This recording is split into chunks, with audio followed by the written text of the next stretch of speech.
My name is Tammy, a 39-year-old professional employed in the sales department of a trading company. From my college days, I've been drawn to leadership roles, adept at rallying people together. Presently, I oversee a team of subordinates, rivaling the seasoned male counterparts in sales achievements. I take immense pride in the unwavering support I receive from my female colleagues, bolstering my role as a dependable manager. Yet, returning home to my apartment after a taxing day, I find no one awaiting my arrival. Having parted ways with my husband of 17 years and chosen to live separately from my 15-year-old daughter, I now dwell in a freshly rented apartment, surrounded by yet-to-be unpacked boxes. Despite the chaos, I harbor no regrets. This marks the commencement of a fresh chapter in my life. Let me delve into why I've embarked on this new journey. In the past, I resided in an apartment alongside my husband, Bob, and our daughter, Rebecca. Bob, a former college classmate turned spouse, and I tied the knot after reconnecting post-graduation and dating for 2 years. Initially employed in the sales department of a printing company, Bob transitioned into a self-employed web designer, operating from the comforts of our home. Our daughter, Rebecca, is currently navigating her way through 8th grade. The initial warning came in the form of a shift in Rebecca's demeanor. I asked for the moisturizing cream, Dad. Oh, my bad, sweetie. I completely forgot. I'll pick it up tomorrow after work, I promise. You're so useless. Can't you do anything right? Rebecca began casting colder glances my way, her words growing sharper with each passing day. Initially, I attributed it to her teenage years, dismissing it as a phase. Dad, want to catch a movie with me on your day off? Sure thing, kiddo. What's showing? Previously, Bob would always include me in such plans, but now it seemed he had no reservations about excluding me. Hey, can I have some money? We're going to the movies this weekend, remember? $300 should cover it. $300. Seems a bit steep. Can't you just use your debit card? Just get it done. I'll need cash for shopping and dining out too. Gradually, even Bob's treatment of me soared. Our interactions dwindled, leaving me feeling increasingly isolated. Then came that Sunday, a day etched in memory, when both Bob and Rebecca voiced their dissatisfaction with the breakfast I prepared. What's this? I've told you I want my eggs over easy. Get it right. And this soup is terrible. I've mentioned my dislike for mushrooms countless times, but you still include them. Can't you say something to her, Bob? Why should I? You can't even follow simple instructions. You're the adult here. The chill in their words left me unsettled. Something wasn't right. I needed answers. But by the time I realized it, it was too late. One week, upon discovering Bob's intention to venture out, I resolved to discreetly trail him. Bob's typical routine revolved around his home-based work. There were no scheduled appointments at the barber or the doctor.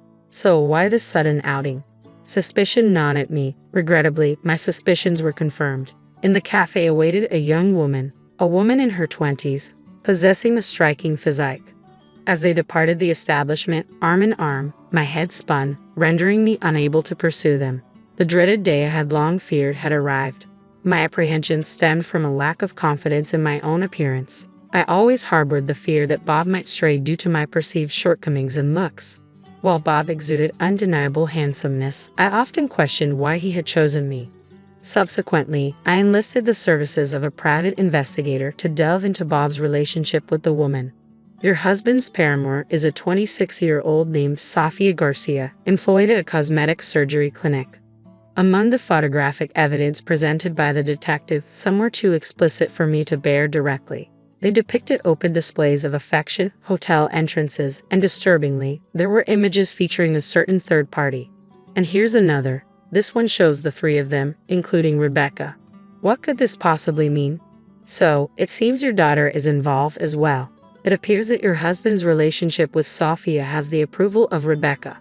I was speechless. A profound sense of isolation and abandonment washed over me. What had I done to deserve this? Suppressing the urge to cry, I mustered the strength to request the detective to also record conversations between Bob and Rebecca. Several times each month, they would coax money from me for their movie outings and shopping sprees. I was convinced that amidst their casual conversations, there must be indisputable evidence. Days later, as I listened to the audio recording provided by the detective, I was rendered speechless. She's so annoying. Can't even do the simplest things right, then tries to act like she's your mom. Why don't you just leave her?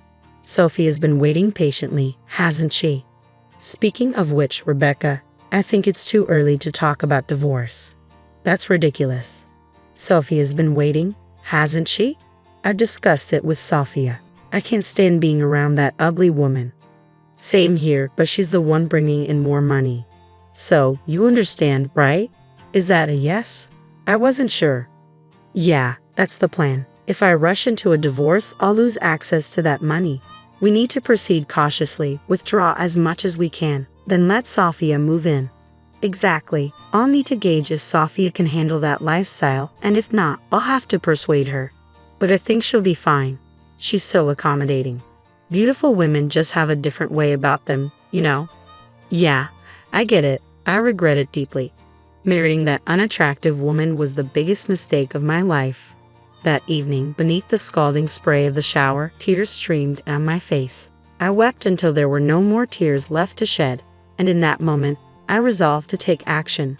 Enough was enough. If that was their scheme, then so be it. I refused to be taken advantage of any longer. I vividly recall the arduous weeks that followed. Each day, I buried my emotions and forged ahead with the preparations for my liberation. Even on the day of Rebecca's middle school graduation, my heart remained numb to any profound sentiment. Oh dear, I can't seem to settle on a hairstyle. It's quite vexing. Whose genes sculpted this face? Truly, Rebecca bore an uncanny resemblance to me. Gazing into the mirror, I brushed off her usual snide remarks. Hey, I need some cash. Around $400 should cover it. What else would a kid need $400 for? Besides, it's your graduation today, right? Obviously, I'll be hanging out with friends afterwards and grabbing dinner with Dad. Reluctantly, I handed over the $400, silently declaring it the final time. Rebecca accepted the money without a hint of gratitude. Hey, I'm planning to get plastic surgery soon. Plastic surgery? So you're bidding farewell to this face that supposedly resembles mine. I can hardly wait. A complete makeover before high school kicks off. Okay. Ha, I'm surprised. I expected you to be more opposed to it. What a disappointment. Well, I won't interfere. It's your body, Rebecca. You get what I mean, right? It's only natural to consider plastic surgery with a face like this. It's your fault, she asserted. Later, I drove Bob and Rebecca to middle school. Just before reaching the school, Rebecca requested I stop the car. Dad and I will get off here. You can head home, you know. I don't want my friends to see you, right? Of course, I replied, heading back home. I had no inclination to attend the ceremony. Everything proceeded according to plan, a welcome relief. Upon returning to the apartment, I awaited the arrival of a truck and 3 men. We'll pack and move everything out. With the amount of stuff, it should take about 2 hours. Thank you. I appreciate your assistance. That day marked my relocation to a new apartment, leaving the divorce papers on the table of the old one. I had requested time off from work and spent it touring various domestic destinations, relishing the rare freedom. Though perhaps I could have savored it more without the persistent calls from Bob and Rebecca. A few days later, I returned to the new apartment, refreshed from my journey. After finally picking up one of Bob's incessant calls, he exclaimed, "You finally answered. Where are you? What are you up to?" "Just relaxing in my room, watching TV." "Why the urgency? You sound flustered. Is everything all right?" "What do you mean? Is something wrong? What do you mean by your room? Explain yourself properly." "There's nothing." "What do you mean? You saw it, right? The divorce papers." "That's it. No further explanation needed, right?" "So you knew about About what?" "If you mean your affair, I knew. I have no intentions of backing down. I figured, with your income, you can't support Rebecca. Tough luck. I'm filing for divorce and seeking alimony too." "Who says I'm going to pay alimony? We should discuss this matter calmly." "Sure, you can bring Rebecca along or not. It doesn't matter to me." With no desire to continue the conversation, I abruptly ended the call, powered off my phone, and severed all contact.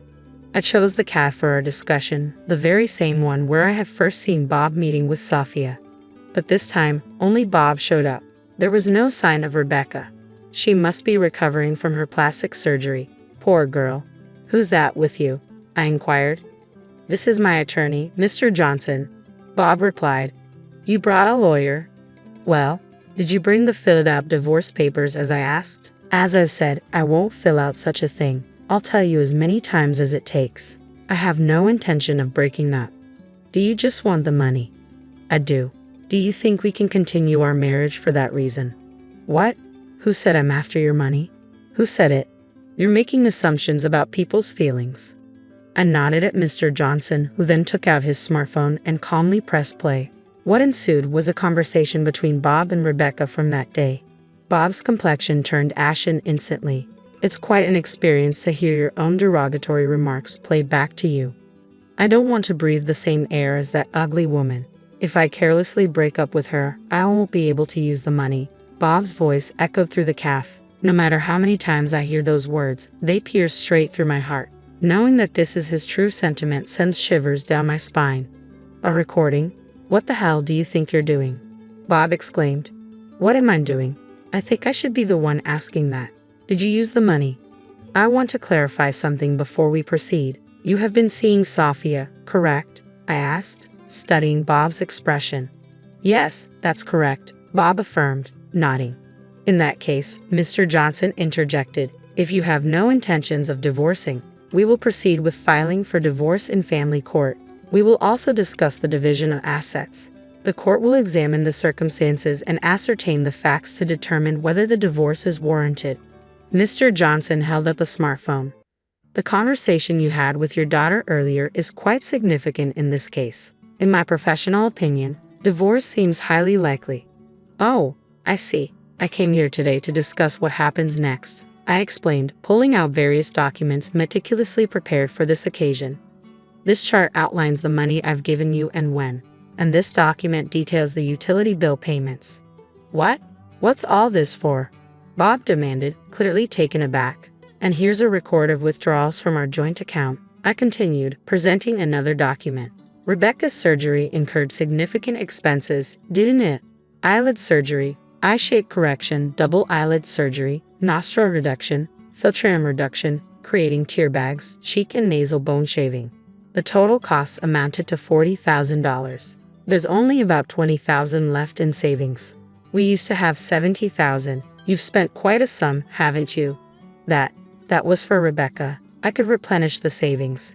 Do you realize I was the one who primarily contributed to that money? I could feel my anger rising. I'm willing to divide what remains in the account for asset distribution. I won't make any claims about the cost of Rebecca's surgery.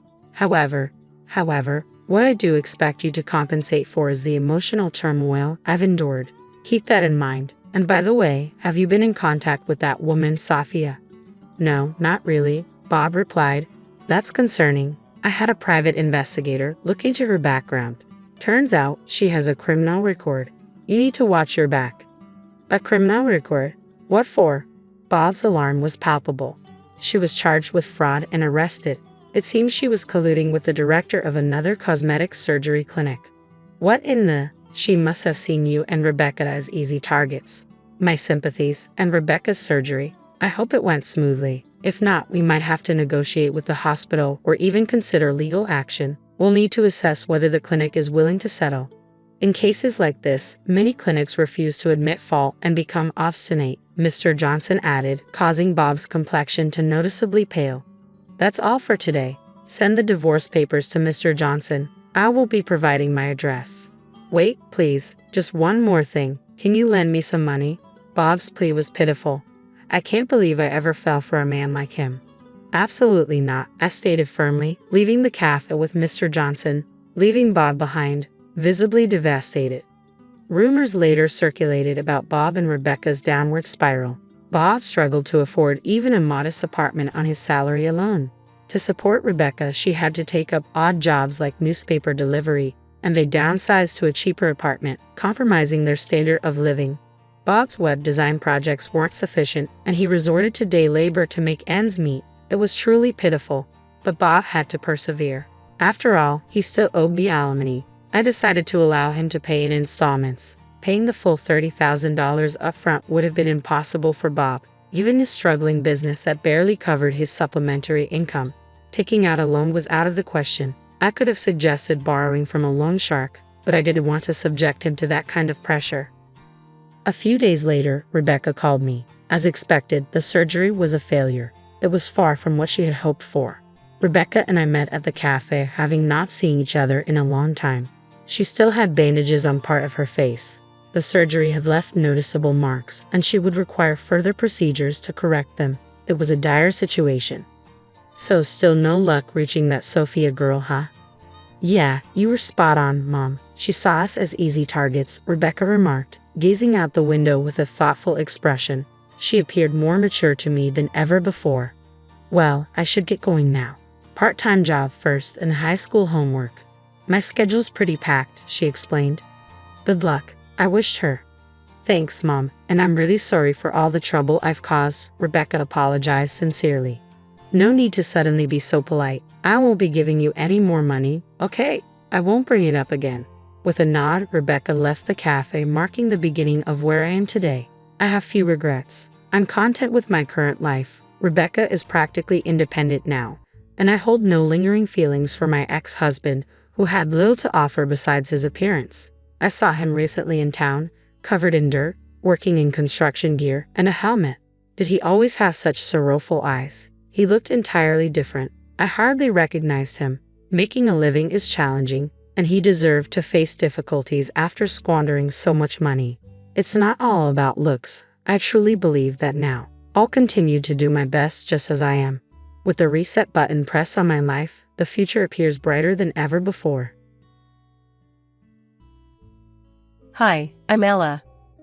It all started back when I was a fresh-faced hairdresser, barely out of school and already behind the chair at a small salon downtown. Those were simpler times, just me and my scissors, and the whole world seemed like it was there for the taking. It was a regular Tuesday when James first walked in. The bell above the door jangled and in he came, looking around like he wasn't sure he'd come to the right place. His hair was a mess, a wave of thick curls that looked like they fought comb and scissors equally. "Hey, you open for a walk-in?" he asked, his voice unsure over the buzz of hairdryers and chit-chat. "Sure thing, take a seat," I said, pointing to my chair. He sat down, and I threw the cape over him, snapping it at the back a bit tighter than necessary. "What are we doing today?" "Just, make it look like I ain't been dragged through a hedge backwards," he joked, half smiling in the mirror. I laughed, picking up my scissors. "I reckon I can do that." As I worked, we started talking. Turns out, we both had a thing for old-school rock bands and hated modern pop. "Can't stand that electronic stuff they play everywhere now," he grumbled. "Tell me about it. Give me some Zeppelin or Floyd any day," I replied, snipping away. "Exactly," he said, and just like that, it was like we'd known each other for years. We talked about everything under the sun, books, movies, you name it. By the time I was done, his hair looked 100 times better, and there was something in his smile that told me this wouldn't be the last I'd see of him. He came back every other week for a trim, always timing his visits so it'd be my chair he'd end up in. We started grabbing coffee after my shifts, and those coffees turned into dinners, and well, you know how it goes. A year later, we were married. Nothing fancy, just us and our families in the backyard of his folks' place. We were so broke back then that our honeymoon was 3 days in a lakeside cabin that smelled like mildew and old fish. But we didn't care, we were on top of the world. Then along came Michael, our little bundle of joy. Having him was tough at first, what with money being tight and me trying to juggle motherhood with work. But we made it through, mostly because James was right there with me, taking on night feeds and diaper changes without a single complaint. Life was good. Really good. We had our ups and downs, sure, but who doesn't? I loved my job, got to meet all sorts of folks from around town. Everyone had a story, and they all seemed to want to share theirs with me. Guess I just have one of those faces. 30 years sure fly by when you're busy living life. Now, I'm 52, and not just any hairdresser, but the one in town everyone waits a month to see. James climbed his way up too, now he's the big boss at his company. We've got ourselves a beautiful house that's a bit too quiet now that it's just the two of us. Our son Michael, 29 and all grown up, lives in his own place across town. Life at the salon was always bustling, but on one rainy afternoon, it got a bit more interesting. Clara walked in, drenched from head to toe, looking like she needed more than just a hairdryer. She had a sad sort of look in her eyes that caught me right away. I could tell she needed a chat as much as a new hairstyle. "Rough day, huh?" I asked as she plopped down in my chair, not even caring as the water dripped from her coat onto the floor. "You could say that," she sighed, taking off her soggy hat and revealing a mess of tangled, wet hair. "Just split with my boyfriend. Feels like my heart's been through the ringer." "Well, you're in the right place for a pick-me-up," I said, draping a towel around her shoulders. "Let's get you dried off and fixed up. How about we try something new today? Give you a fresh start?" Clara nodded, looking up at me through the mirror. "I'd like that. I really would." As I worked on her hair, we talked about all sorts. Turns out, she was new in town, trying to start over after everything that had gone south with her ex. I found myself giving her bits of advice, not just about hair, but about finding her feet in a new place. By the time I was done, she had a sleek new bob that framed her face perfectly, and her smile was starting to peek through again. "You know, I feel lighter already," she admitted, checking out her new look. "Thanks, Ella. Seriously." "Anytime, Clara. You know where to find me," I said, handing her the mirror so she could see the back.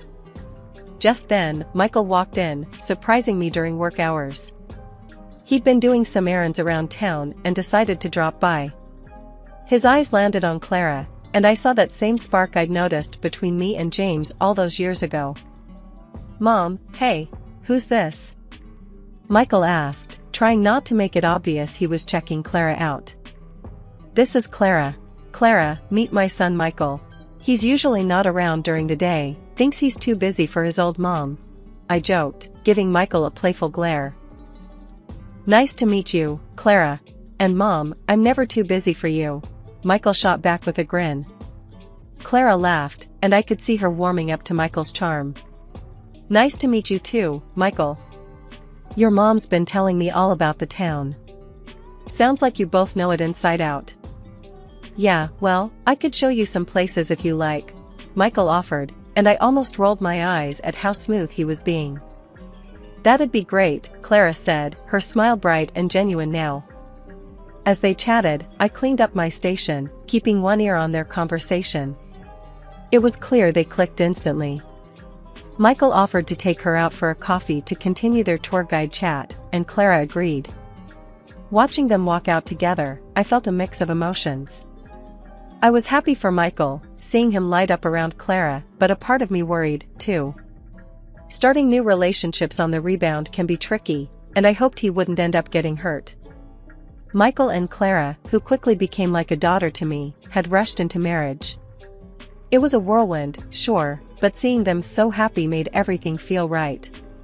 We often had them over at our place, where laughter filled the rooms more than the light. I loved those dinners. Clara would always joke about her taste in men, teasing Michael by saying she liked them slender and athletic. Michael would play along, sucking in his gut and flexing like a bodybuilder, which had us all cracking up every time. It was all in good fun.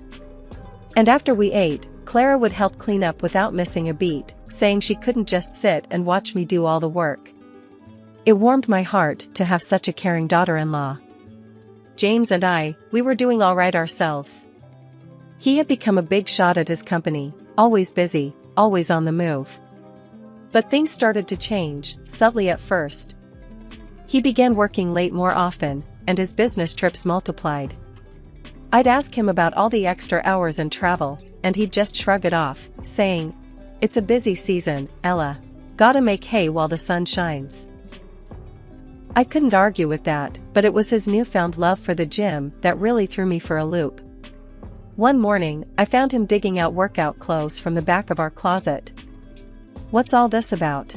I asked, watching him as he packed a gym bag. "Got to keep up with the young guys at work," he chuckled, zipping the bag shut. "Can't let them think I'm getting old." "That so?" I teased, leaning against the doorframe. "Well, look at you, Mr. Fitness." He flashed me a grin. "Who knows, maybe I'll get abs like Michael." I laughed, because the thought of James, who usually avoided physical exertion like it was the plague, suddenly turning into a gym buff, was too bizarre.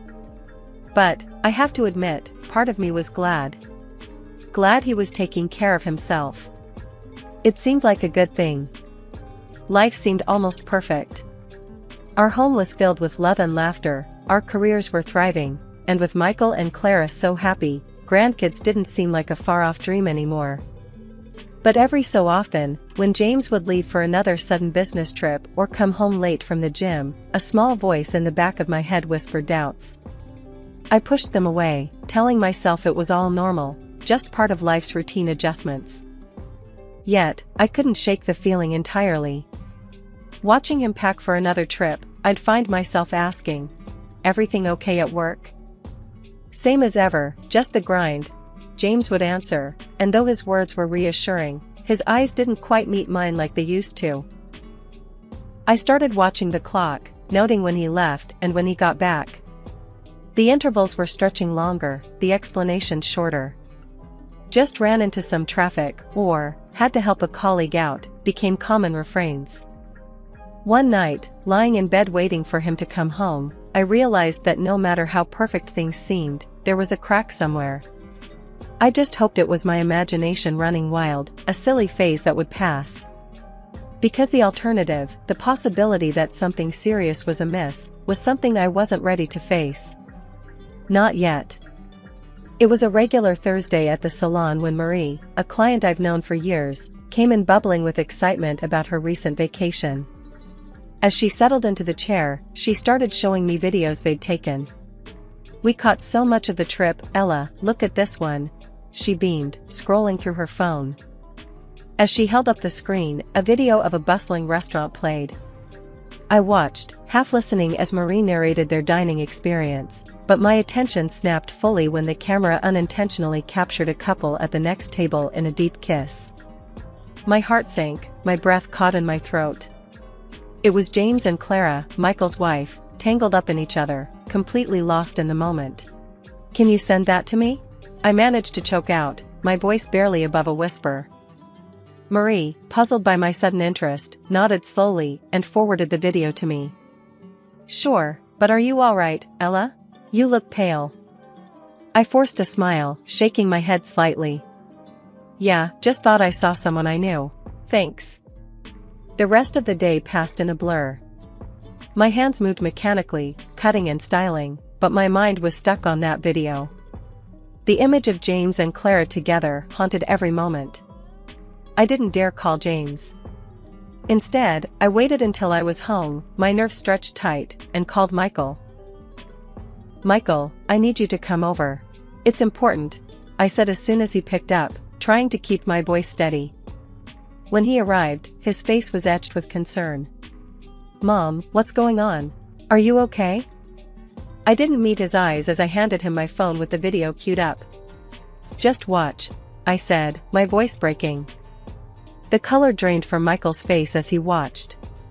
The shock, the realization, hit him all at once. "Dad?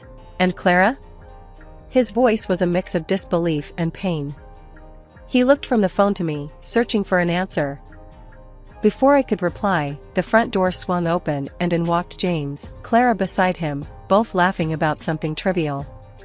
The sight of them so carefree twisted the knife deeper into my chest. James, still smiling, started, "Guess who I ran into today and gave a ride?" His words hung in the air as he finally noticed the atmosphere. Michael threw the phone on the table, the video still playing, the sound of their laughter grotesquely out of place now. James's smile faltered, his eyes flicking from the phone to our faces, realizing what had happened.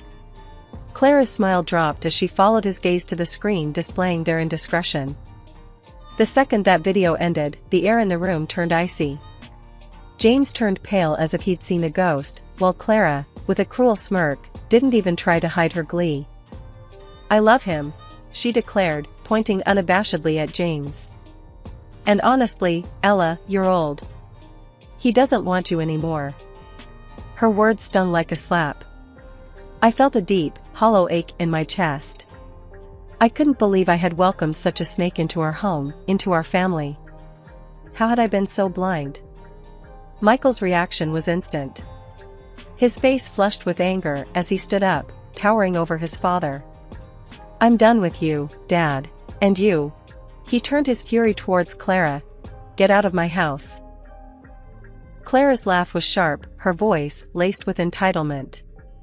"And where am I supposed to go? I'm entitled to half of this apartment and alimony. You owe me that much." Michael scoffed, the sound bitter and full of scorn. "The apartment was mine before we even met. It's in my name only. And as for alimony," he sneered, "your cheating has taken care of that. You get nothing." While Clara fumbled for a response, James stepped in, his voice cold and calculated. "We need to talk about our assets, Ella. We've got 30 years of marriage here. I want half of everything." His audacity was breathtaking. My entire world was crumbling, and he was worried about money. The nerve of him, after what he'd done, to stand there and demand a share of our life together as if he hadn't just betrayed everything we built. The divorce was nasty, drawn out, and every encounter dripped with venom, especially from James. He strutted into court, playing the wronged party, trying to smear my name and grab as much as he could from the ruins of our marriage. It was excruciating to watch the man I had loved twist our memories into lies, just to gain an upper hand. And Clara, oh Clara had the gall to taunt me outside the courtroom on the last day. "You're just an old woman, Ella. James wanted someone young and beautiful, like me." Her words echoed in my ears, each syllable a pointed dagger meant to wound. It felt like the ultimate betrayal, not just of the heart but of all the years we'd spent side by side. I drove home those days feeling like the shell of the woman I used to be, questioning my worth, questioning every year we'd spent together. But through this storm, Michael was my rock. He stood by me, his presence a constant reminder that not everything from my marriage was a loss. Seeing the strength and integrity in my son, I realized that if my marriage had given me nothing else, it had given me him, a man who knew right from wrong, who stood up for what was right even when it was hard. One morning, I stood in front of the mirror, took a deep breath, and made a vow to myself. "Ella, it's time to rebuild, from the ground up." The reflection staring back at me nodded, as if sealing the pact. One of the hardest decisions I had to make was about the house. It was too full of memories, too big for just me. Plus, the settlement required that we sell it and split the proceeds. "Fresh start, Ella," I muttered to myself as I signed the papers at the real estate agent's office. "Trust me, you're making the right move," the agent, a kindly middle-aged man named Roger, assured me. "Something smaller, more manageable, it'll be good for you." He was right. I bought a cozy 2-bedroom apartment closer to the city center, perfect for one. The day I moved in, I felt a weight lift off my shoulders. As I unpacked boxes and arranged furniture, there was a sense of creating something new, something wholly mine. The next challenge was work. My career had always been a part of who I was, and I wasn't about to give that up. With the divorce settlement, I had some capital, and a fiery drive to not just continue, but to expand. I decided to open my own beauty salon. Finding the right location took time. I walked through countless potential spots, each time envisioning what could be. When I finally found the perfect place, a small but bright space on a busy street, I knew it was the one. "I can see it now," I told Michael, who had come along to give his approval. "Ella's Elegance, right there on the sign." He grinned, his earlier support unwavering. "It's perfect, Mom. You're going to make it into something amazing." The process of opening the salon was grueling. Renovations, permits, supplies, it seemed endless. But with each step completed, I felt a surge of accomplishment. This was mine, my creation, my new beginning. The grand opening was a flurry of excitement. Friends, longtime clients, and even curious passers-by filled the space, their chatter and laughter breathing life into the once empty shop. 3 years have passed since the divorce, and looking back, I barely recognize the woman I was when this all started. My business has flourished, becoming more than I had dared to hope. The community's support has been overwhelming, and in return, I've done my best to give back, to create a space that's welcoming and warm. Michael got married again 2 years after the divorce. He met Lisa at a community event, and they hit it off right away. They've since had twins, a boy and a girl. Seeing him so happy, so fulfilled, it's given me a new kind of joy I didn't know I was missing. As I lock up the salon at night, the last of the sunset casting a warm glow through the front windows, I often pause and reflect.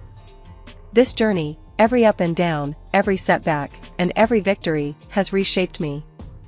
I'm not the same person I was, and I'm grateful for it. In those moments, surrounded by the hum of dryers and the smell of shampoo, I realized I had found my way out of the darkness. The betrayal that had once threatened to break me had instead built me stronger, fiercer. One day, out of the blue, I received a call from James, my ex-husband. His voice was casual, as if we were old friends catching up, but his words were like a slap in the face. "Ella, I think it's only fair I get half of your beauty salon. It's doing well, and frankly, it was started with my money since I was the main breadwinner for so long." The nerve of him, after everything, to claim a piece of what I had built from scratch with my own money, post-divorce. I was seething, but I kept my cool. "Okay, James, let's meet and talk about it," I said, plotting to turn the tables on him. After hanging up, I called Michael. He was furious when he heard and suggested we dig a little deeper into James's life now. "Mom, let's see what he's really up to," he said, proposing to hire a private investigator. I agreed. It was time to uncover whatever James and that woman he left us for were hiding. We chose to meet in a crowded cafe downtown. I arrived early, spotted them from a distance, James, looking older but trying hard to appear youthful, beside his much younger wife, Clara, who was visibly pregnant. Sitting down, I braced myself for a tiresome charade. James wasted no time. "Ella, thanks for coming. You know, with the baby on the way, Clara wants to start her own salon. We think a share of your business would be a good start for our family's future." Clara looked at me, smirking smugly as if she had already won this battle. I forced a smile, listening to James ramble about the bright future he envisioned for his new family, all the while thinking how deluded he was. Finally, when he paused for breath, I saw my moment. "James, you're living in a fantasy. This business you want so badly? It was built entirely without your money or influence. And as for this child you're so excited about..." I paused, my smile fading as I pulled out a series of photos and slid them across the table to him. It was like watching a train wreck in slow motion. James and Clara leaned in to look at the photos, clear shots of Clara with another man, not just in casual settings but leaving a hotel together. "And there's more," I continued, my voice steady, despite the chaos I was unleashing. "James, remember when you had chicken pox so bad at 38? The doctor said it left you infertile. I didn't have the heart to tell you before, thinking it would crush you." The color drained from James's face. Clara's eyes widened in horror as she turned to him, her hands trembling. "You're lying," Clara shrieked, her voice breaking. James just sat there, stunned, as reality crashed down around him. He turned to Clara, anger contorting his features. "Is this true? Are you cheating on me?" The cafe around us had gone silent, all eyes glued to our table. Clara started sobbing, her previous arrogance washed away by public humiliation. "James, I can explain," she stammered, but James was already on his feet. "I don't want to hear it. We're done." He was shouting now, causing a scene as his world fell apart. "Get out of my life."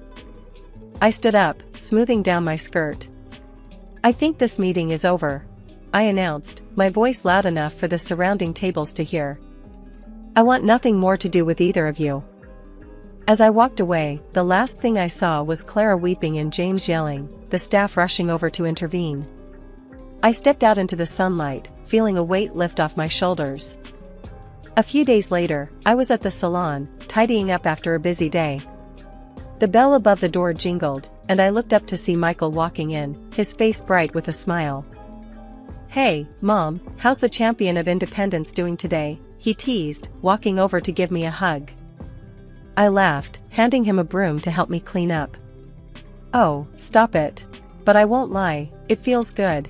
Really good." "That's what I like to hear," Michael replied, starting to sweep. "So, what's next for you?" I paused, leaning on my broom. "Well, I've been thinking about that a lot. I want to do more than just run the salon. I want to give back somehow." Michael nodded, looking thoughtful. "You've got a lot to offer, Mom. Maybe some kind of mentorship program?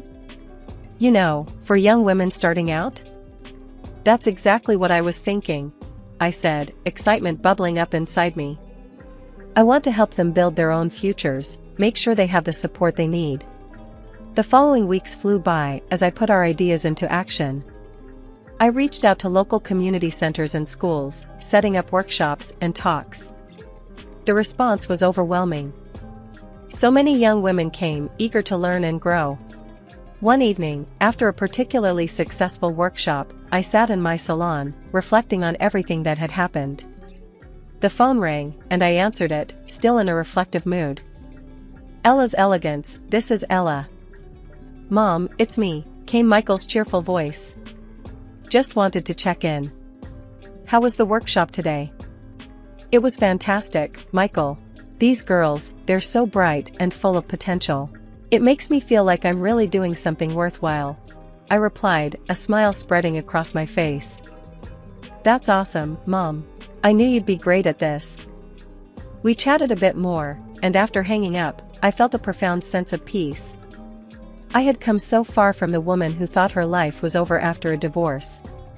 Now, here I was, making a real impact, feeling more fulfilled than I ever had. My life took a weird turn the day Mrs. Baker walked into our store, right when I was stacking some plates. "I grew up here, you know? Since I was a kid, I've been helping my parents at our family tableware shop, learning the ropes of running a small business." It was cozy, filled with the clink of porcelain and the warm smiles of regulars. But that day, something was different. "Emma," my dad called out from behind the counter, waving me over. Mrs. Baker, the owner of the bakery next door, was with him, a stern look on her face that didn't match her usual cheery public persona. I wiped my hands on my apron and approached them. "What's up, Dad?" "Mrs. Baker here has a proposal," Dad said, shooting a glance that seemed a mix of confusion and curiosity. She didn't waste any time. "Emma, I've been talking to your father about a potential partnership between our two businesses." I raised an eyebrow, crossing my arms. "A partnership? Like what, turning the bakery and the shop into some sort of megastore?" "Exactly," she nodded sharply. "And there's more. I think it would be a good idea if you and my son, Michael, got to know each other better." I choked on my own breath. "Wait, what? Michael? Why?" "It's simple," she snapped, her voice firm, almost commanding. "Michael and you getting together would make this business merger smooth. It makes sense, Emma. Think about the potential." I looked over at Dad, who seemed just as stunned but intrigued. "You're talking about a marriage merger? Like in the movies?" "Yeah," Mrs. Baker continued. "It's all for the business, sweetheart. You two could be a power couple, the face of a new joint venture. It's practical." Dad nudged me gently. "Emma, just meet him. No harm in that, right?" I sighed, looking from my dad's hopeful face to Mrs. Baker's stern one. "Fine. I'll meet him. But I'm not promising anything more than that." "Good," Mrs. Baker smiled, her expression softening just a bit. "He's coming by tomorrow. You'll see, it might work out." The next day, true to her word, Michael came into the shop. He was taller than I expected, with a kind smile and a way of moving that was confident but not overbearing.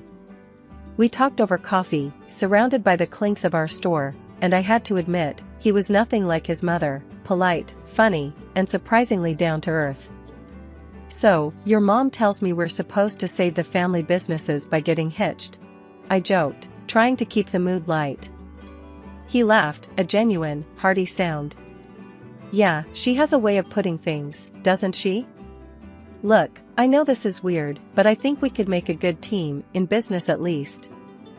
I found myself nodding, more taken with him than I wanted to admit. Maybe. If the business side of things works out.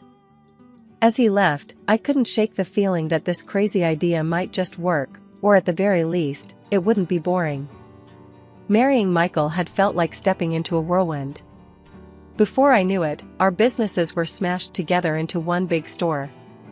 It sounded good on paper, but living it was another story. Mrs. Baker had her fingers in every pie, literally and figuratively. It wasn't long before she started calling the shots at the store, her store now, I guess. One Monday morning, I was setting up the display when Mrs. Baker stomped in, her heels clicking loudly against the tile floor. Emma, those plates go in the back. The front is for the pastries now. She barked, not even a good morning. I bit back my irritation. Sure, Mrs. Baker. I'll move them. And call me Janice, we're family now, she said, but it sounded less like a warm invitation and more like a command. I shuffled the plates to the back, muttering under my breath. The change was more than just physical space, it was in everything. I wasn't just selling tableware now. I was up to my elbows in flour and sugar, helping with the pastries when the baker called in sick, which seemed to happen more than it should. One afternoon, while I was wiping down tables, Michael came over, a rare sight since he mostly handled the bakery's supply side. "How's it going, Em?" he asked, leaning on a clean table. I shrugged, keeping it cool. "Just peachy. I never imagined I'd know so much about pastries." He chuckled, scratching his neck. "Yeah, Mom can be a bit much. But she knows the business, you know?" I nodded, though I didn't completely agree.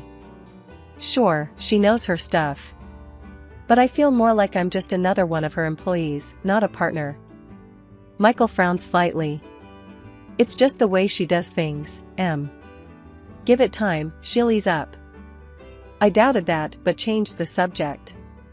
We talked a bit more about some minor tweaks to the menu before he was called away. Things didn't ease up. If anything, they got tighter. I found myself staying later, cleaning up after closing, something I never had to worry about before. One evening, I was finishing up, and Mrs. Baker was counting the day's earnings, her lips a thin line. "You missed a spot on the counter, Emma. And make sure those trays are spotless," she ordered without looking up from her papers.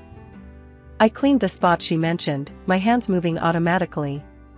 "Janice, I was thinking, maybe we could try some new designs for the tableware, to match the pastries?" She barely glanced at me. "No need. The current ones sell fine. Focus on what's selling, Emma. That's the bottom line." Her words stung a bit.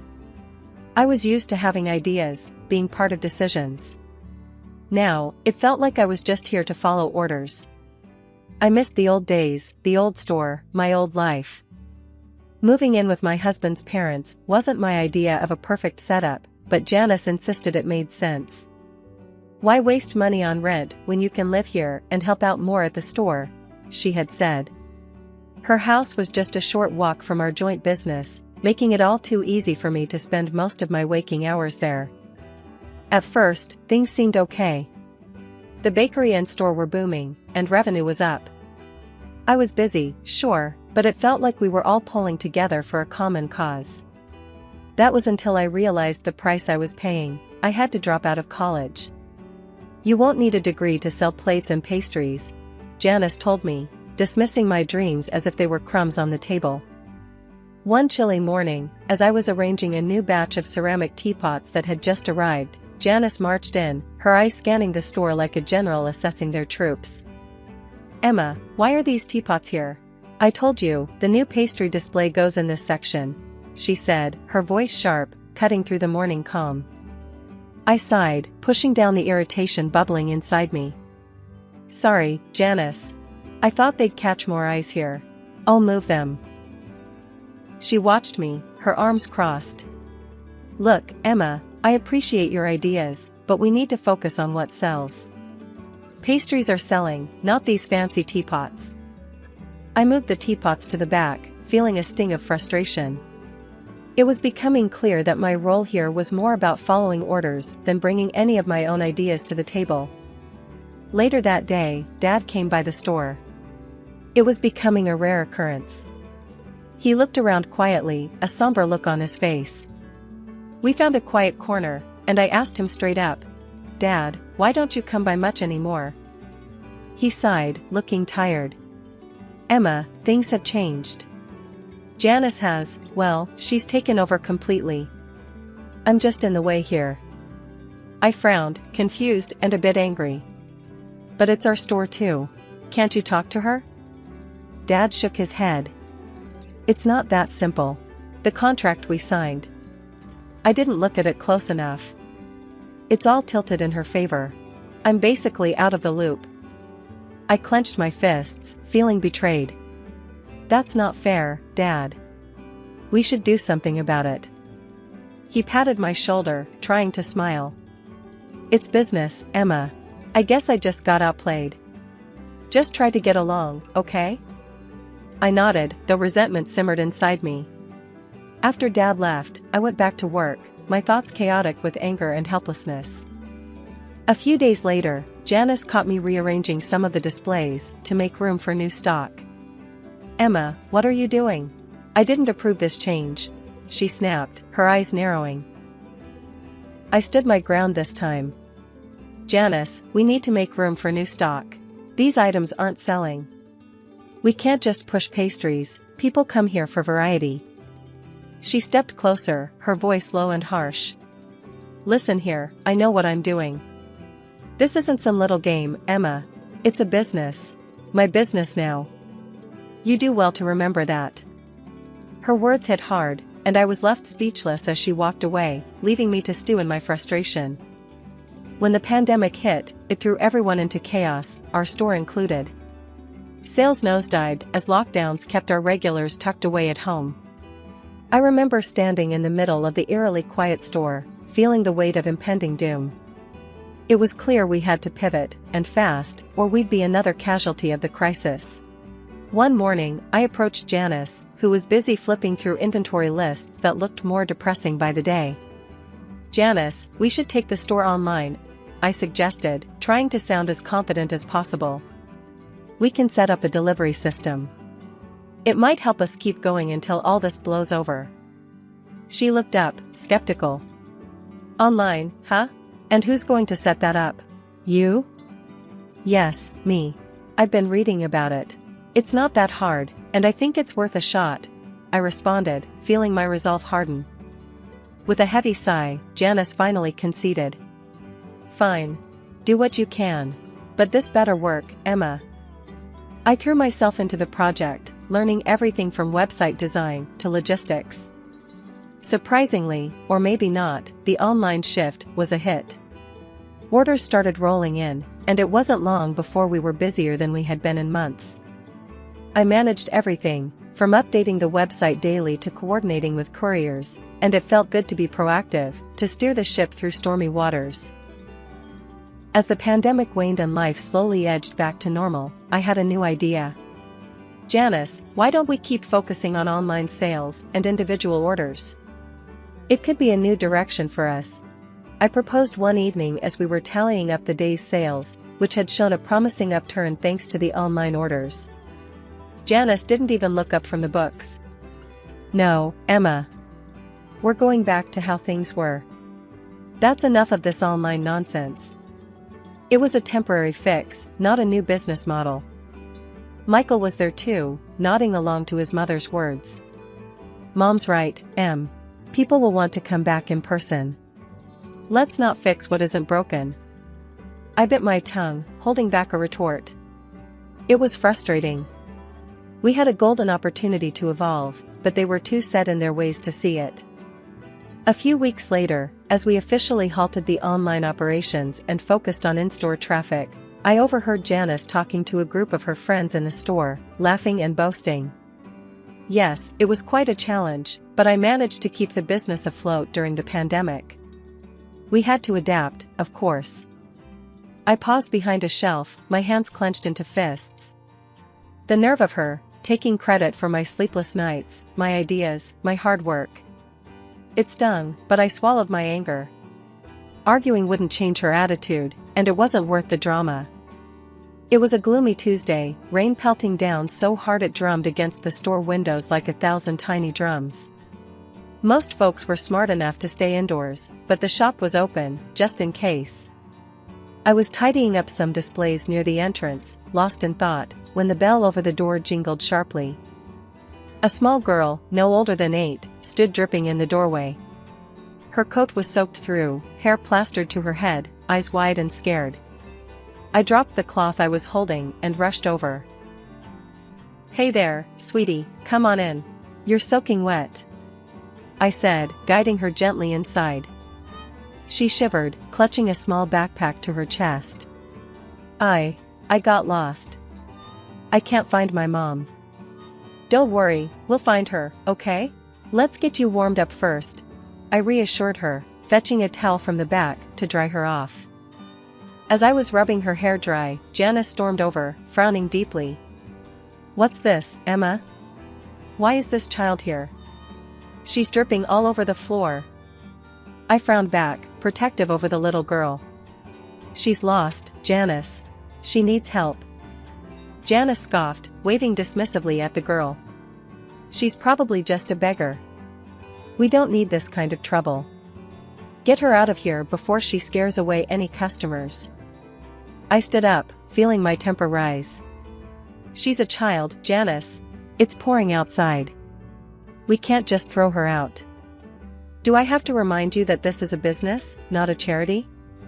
Janice snapped, glaring at both of us. Before I could argue further, Michael walked in, catching the tail end of our conversation. "What's going on here?" His mom explained with an impatient gesture towards the girl. "Emma wants to turn the store into a homeless shelter. I say she goes out the same way she came in." Michael looked at the girl, then at me, and sighed. "Emma, Mom's right. We can't start taking in strays. It's bad for business." As the argument heated up, I made a decision. I couldn't leave her out there alone. Ignoring Janice's protests, I picked up the phone and dialed the local police station. The police arrived quickly, given the weather and the circumstance. One of the officers wrapped the girl in a warm blanket I had brought from the back. They thanked me for keeping her safe and took down some information. Before she left, the girl hugged me tightly. "Thank you," she whispered. Watching her leave with the officers, hopefully to be reunited with her family soon, I felt a mix of relief and frustration. Janice walked over, her expression hard. "I'll be docking your pay for the day, Emma. And you can clean up this mess yourself," she said coldly. I was too tired to argue. The rest of the day passed in a blur of scrubbing and silent treatment from Janice and Michael. Their attitude stung, but holding that scared, grateful girl in my arms, I knew I'd done the right thing, no matter what they thought.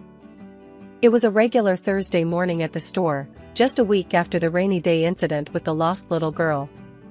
I was rearranging some of the newer pastries when the bell above the door chimed. I looked up, expecting another customer, but instead, I saw a well-dressed man I'd never seen before. He walked straight to me, his expression serious yet friendly. "Good morning," he greeted. "Are you Emma?" "That's me," I replied, a bit puzzled. "Can I help you with something?" "Yes, actually. I'm Thomas. I don't know if you remember, but you helped my daughter last week when she was lost. She hasn't stopped talking about how kind you were." I blinked in surprise, remembering the little girl's tight hug. "Oh, yes, of course. I'm just glad she's safe now. How is she?" "She's great, thanks to you," he smiled. "I actually came here to thank you personally and also to offer my help, if you ever need it." I was taken aback. "That's very kind of you, but I don't know what you could help with." Thomas handed me his card. "I'm a lawyer. I specialize in business and contract law. After what my daughter told me about how you treated her, I thought maybe if you ever need legal advice or anything, I could be of service." I stared at the card, then at Thomas. A lawyer could be useful, especially now. Actually, there might be something. But it's a bit complicated. Thomas nodded, gesturing toward a quieter corner of the shop. I'm all ears. We sat down at one of the tables, and I briefly explained the situation with Janice and the store, how things had changed after the merger, my reduced role, and my father's situation. Thomas listened intently, occasionally nodding. It sounds like you've been put in a tough spot. If you can get me the merger documents, I can take a look, see if there's anything that can be done legally to renegotiate your position or at least get you some more control. I fetched the documents from my file at home and brought them to Thomas the next day. He promised to look over them and get back to me as soon as possible. True to his word, a few days later, he called me into his office to discuss his findings. Emma, I've gone through everything, Thomas began as soon as I sat down in his office. There are a few areas where the agreement seems heavily biased against your father. It looks like there were some oversight and possibly misleading information when he signed. My heart pounded with a mix of anger and relief. So, what can we do? Thomas leaned forward, his eyes sharp. We can challenge the agreement based on these discrepancies. It's not a guaranteed win, but it's a start. You have a right to fight this, Emma. I nodded, feeling the weight of the decision. Let's do it. It's time I took a stand. After meeting with Thomas, my mind was a whirlwind of doubt and guilt. Was I doing the right thing by challenging my husband and his family? The thought of ruining their lives weighed heavily on me as I headed home. But as soon as I stepped through the door, the scene that greeted me swept all my doubts away. The house was bustling with noise and guests. It was our wedding anniversary, an event I had completely forgotten about in the midst of all the chaos. As I hesitated at the entrance, trying to process the celebration, Janice spotted me. Her face flushed from drink, she stormed over, her voice loud and slurring. There you are, wandering the streets when you should be here serving your guests, she shouted. I tried to apologize. Janice, I'm sorry, But before I could finish, she hurled an empty plate in my direction. It smashed against the wall right next to my head, shards scattering across the floor. The room fell silent, all eyes on us. My heart pounded in my chest, a mix of fear and rising anger. Then Michael staggered over, wine glass in hand. He sloshed the contents onto my hands and blouse. Clean yourself up, you're a mess, he slurred, chuckling. Janice joined in the laughter, and a few of the guests murmured uncomfortably, not sure how to react. That was the last straw. I felt something inside me snap, the last thread of tolerance for this life I was living. I straightened up, wiping my hands on my skirt, my voice steady and loud. Enough, I declared, silencing the room. I've been to a lawyer, and I'm filing for a divorce. The shock was palpable. Michael and Janice froze, their smiles fading. Who do you think you are? Janice hissed, stepping closer. I am someone who no longer accepts being treated this way, I continued, my voice clear and confident despite the trembling in my knees. I am protesting the merger agreement. There has been fraud, and I've already sent the documents to the authorities and the court. I could see the fear flicker in Janice's eyes, her tipsy bravado slipping. You can't do this to us, she stammered. I also intend to seek financial compensation for all the abuse, I added, not letting her interrupt. I turned, heading upstairs to pack my things. Behind me, I could hear Janice scrambling after me, her tone suddenly changing to one of desperation. Emma, please, let's talk about this. We can sort something out. I stopped at the top of the stairs, facing her one last time. Pulling out Thomas's business card, I held it out. You can discuss it with my lawyer. From now on, that's how we communicate. Packing my bag was quick, I didn't have much I wanted to take from that house. With every piece of clothing, every personal item, I felt a bit more free. After what felt like an eternity of legal battles and emotional upheaval, the final court hearing was more than just a procedural event, it was the day I reclaimed my life and my family's business. Standing beside Thomas, my lawyer, I watched with a steely resolve as the judge delivered the verdict that would set everything right. "The court finds in favor of the plaintiff," the judge announced, his voice echoing in the silent courtroom. "It is clear from the evidence presented that the defendant engaged in fraudulent activities to secure control of the business. Therefore, the original merger agreement is hereby nullified, and full ownership rights will revert to the plaintiff and her father." Janice, my former mother-in-law, sat stiffly, her face unreadable. Beside her, Michael looked down, unable to meet my gaze. The court also imposed a hefty fine on Janice and ordered her to pay financial compensation, which conveniently matched the value of her shares in our business. It was more than justice, it was poetic. The business that my father and I had built with love and hard work was ours again, and Janice was out, forced to find employment elsewhere due to the financial ruin that her greed had brought upon her. Back at the store, Dad and I wasted no time in making changes. Replacing the generic fittings with our cozy decor, we brought back the community vibe that had defined our place in the neighborhood. As I reintegrated into the day-to-day operations, I also decided to pick up where I had left off with my education. Going back to college felt right. I knew now more than ever how important knowledge and education were, especially if I wanted to take our business to new heights. Life without Michael was strangely liberating. After the divorce, he had pleaded for forgiveness, hoping to salvage our marriage, but too much had happened, and my decision was firm. One day, a familiar face popped into the shop. The girl I had helped during the rainstorm came in, holding her mother's hand. She ran up to me as soon as she saw me, a bright smile on her face. "Miss Emma," she exclaimed, her voice echoing around the shop. "Hey there." I crouched down to her level. "How are you?" "I'm good. Mommy says we can get a big cake from here for my birthday." "Absolutely," I laughed, glancing up at her mother, who smiled warmly at me. "We'll make sure it's the best cake you've ever had." As they wandered off to pick out some pastries, I straightened up, watching them go. This was why I fought so hard.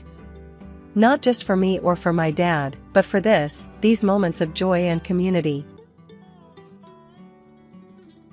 My name is Anna, and this is the story of how I came to be the person I am today. I guess it all started with the family I was born into. My dad, Michael, was a mechanic with big dreams for his car repair shops, and my mom, Sarah, well, she was mostly just along for the ride. From the day I was born, it was pretty clear that my dad wanted a boy. I remember hearing stories from my Aunt Emily about how Dad's face fell when he first held me. Not exactly the warm welcome you'd expect for a newborn. "I wanted a son, Sarah. You know that," I overheard him grumbling one evening. My mom, always trying to smooth things over, would just nod and try to change the subject. "But she's healthy, Michael, isn't that what matters?" she'd say. When I was 5, my little brother Lucas was born. That was the day I saw my dad smile, a smile that reached his eyes, a rarity in those days. He was over the moon, passing out cigars to anyone who would take one. Finally, a real heir to carry on the business, he boasted to his friends at the shop. Life at home shifted dramatically with Lucas's arrival. All of a sudden, it was like I became invisible. My dad spent his days off teaching Lucas about tools and engines, even before the kid could walk properly. Meanwhile, I was pretty much left to my own devices. If it weren't for my grandparents and Aunt Emily, I don't know how I would have coped. They lived just a few houses down, and I was at their place more than I was at my own. Aunt Emily was another lifesaver. She didn't have kids of her own and seemed to get that life at my house wasn't exactly peachy. We'd spend afternoons at the park, and she'd listen to me ramble about school or whatever book I was reading. "You know, kiddo, you're smarter than you think," she'd tell me as we walked home from the park. "Don't let anyone, not even your dad, make you feel like you're second best."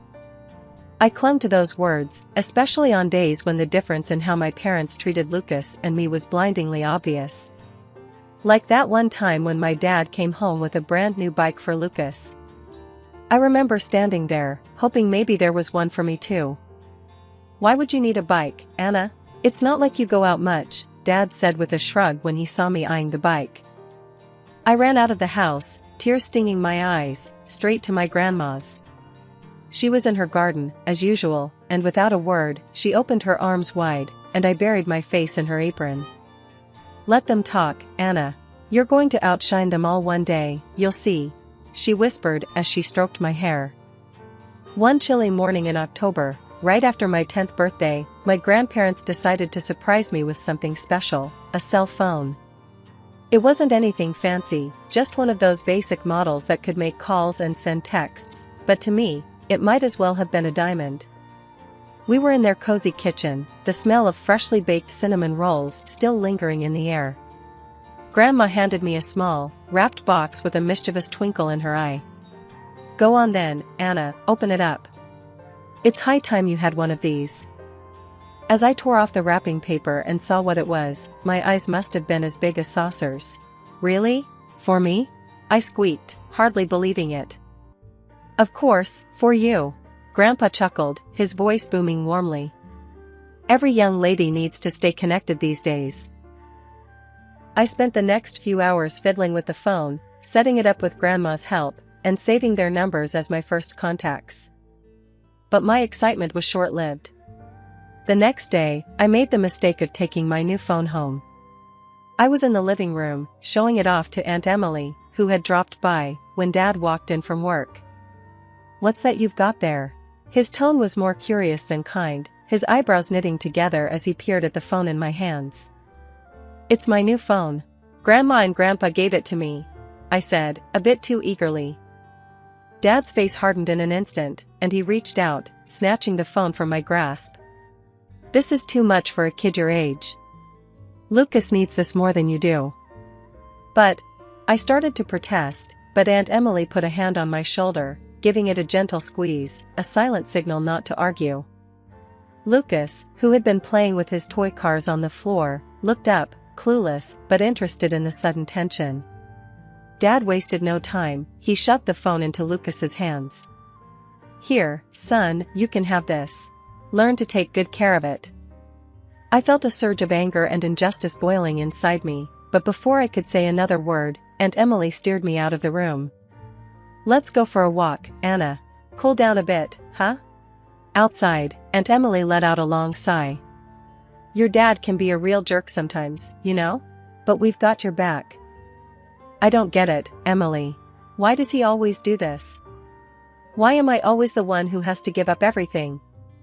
My voice cracked, the hurt too raw to hide. Aunt Emily stopped walking and turned to face me, her expression serious. "Listen, kid, life's not fair, especially not in your house. But remember, you're not alone. Let me talk to your grandparents. We'll sort this out." True to her word, Aunt Emily and my grandparents confronted Dad the following day. They didn't let up, arguing in hushed, tense tones in the dining room while I pretended not to listen from the stairs. Grandpa's voice was firm, a rare sternness to it. "Michael, you had no right to take that phone from Anna. It was our gift to her, not yours to reassign to Lucas." Dad scoffed, dismissive as ever. "Oh, come off it, Dad. It's just a phone. And Lucas is the one who needs it more." "It's not about the phone, Mike. It's about respecting Anna and our choice to give her something," Grandma chimed in, her voice sharp with frustration. In the end, Dad grudgingly handed the phone back to me, his eyes avoiding mine. "Here, take it. Just don't expect any more favors. Life has a way of throwing you curveballs, and mine came crashing down the autumn I turned 11. It was a day like any other. I was walking home from school, crunching the fallen leaves under my sneakers, when I noticed something off. The front door was open, and there were more cars parked outside our house than usual. As I walked in, the atmosphere hit me like a brick. My Aunt Emily was there, tears streaming down her face, while my parents stood off to the side, looking more annoyed than concerned. "What's going on?" I asked, dropping my school bag by the door. "Anna, it's your grandparents, there's been an accident," Aunt Emily managed to say through sobs. "A train accident, terrible thing," my dad added flatly, as if he was talking about a delayed delivery at his shop. The news shattered me. My grandparents weren't just family, they were my lifeline, the ones who made sure I felt loved when my own parents couldn't bother. Losing them felt like losing my entire world. The funeral was the hardest day. I remember standing there, the cold wind biting at my cheeks, listening to the murmurs of how tragic it was, how good they were, how unfair life could be. After the funeral, things moved quickly. My dad wasted no time.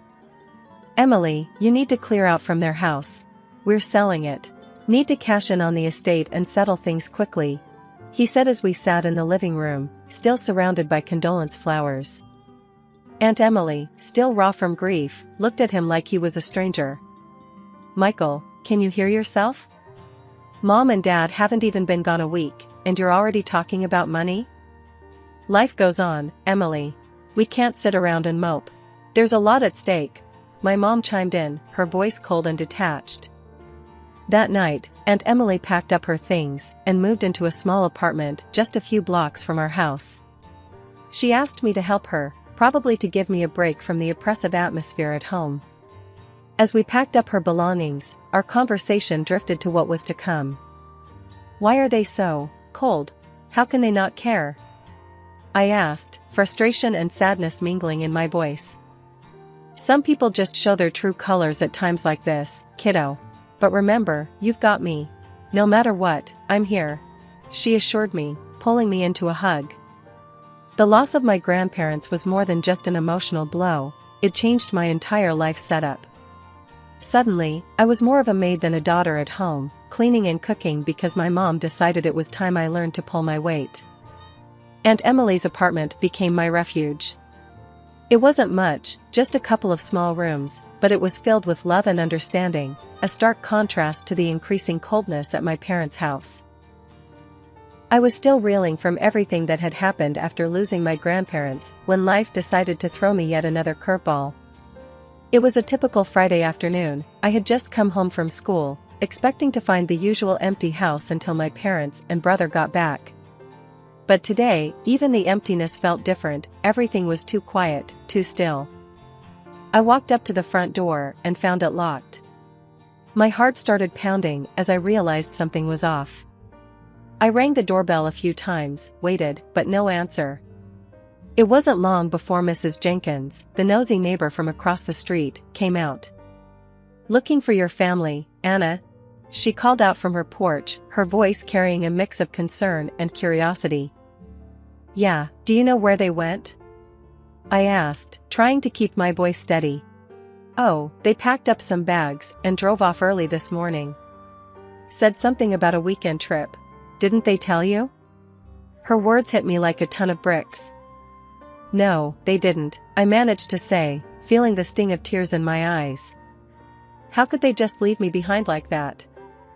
Mrs. Jenkins shook her head, muttering something about some parents before disappearing back into her house. I sat down on the front steps, not sure what to do or feel. The sky started to darken, and as the street lamps flickered on, the reality of my situation sunk in. I was truly alone. Hours must have passed before I finally stood up and made my way to Aunt Emily's apartment.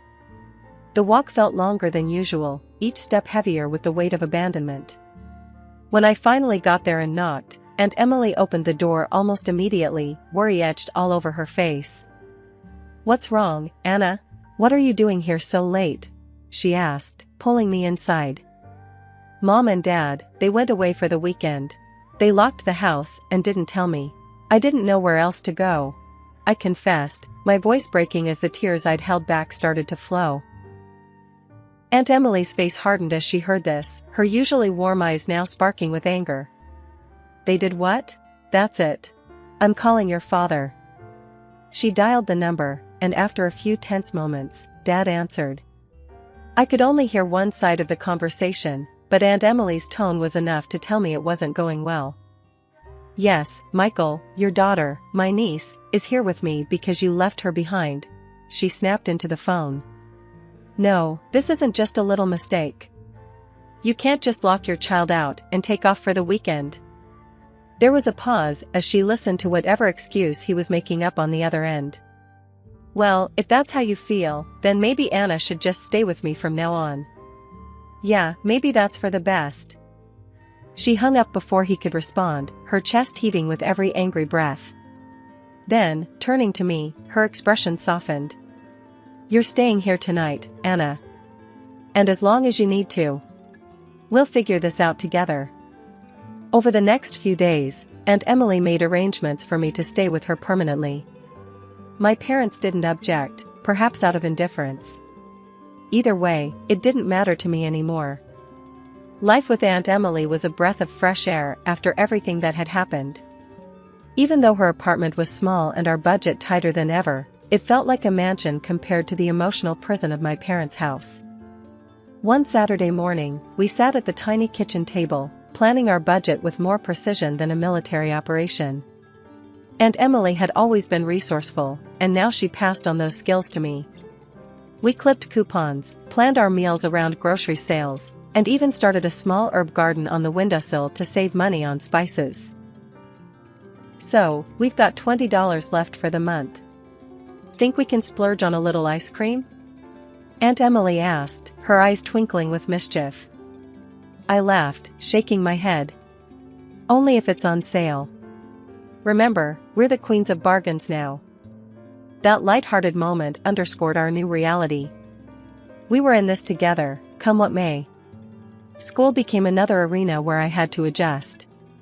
At first, I was the girl whose family drama was whispered about in the corridors. But I held my head high, focusing on my studies and finding solace in books and learning. Mrs. Carter, my English teacher, noticed my diligence. One day after class, she called me over. "Anna, I've seen you pushing yourself hard this year. Ever thought of joining the debate team?" I hesitated, unsure. "I don't know, Mrs. Carter. I'm not sure I'd be any good at arguing." She smiled, her gaze kind but firm. "It's not just about arguing, Anna. It's about learning to stand up and speak out. Think about it." I did think about it, and with a nudge from Aunt Emily, I joined. Debate turned out to be more than just a club, it was a place where I could hone my voice, a skill I'd need more than I realized. Aunt Emily was my biggest cheerleader. "You're going to knock them dead at the competition," she'd say every time I left for a debate meet, her pride evident even though she tried to play it cool. Life wasn't just about surviving anymore, it was about thriving, about building something new from the ashes of my old life. Aunt Emily and I became a team, both of us working part-time jobs to keep afloat. She found work at a local library while I took a weekend job at a coffee shop. One evening, as we counted our month's earnings and updated our budget ledger, Aunt Emily put down her pen and looked at me seriously. "Anna, I think it's time you think about college. You've got the brains for it. We can make it work, somehow."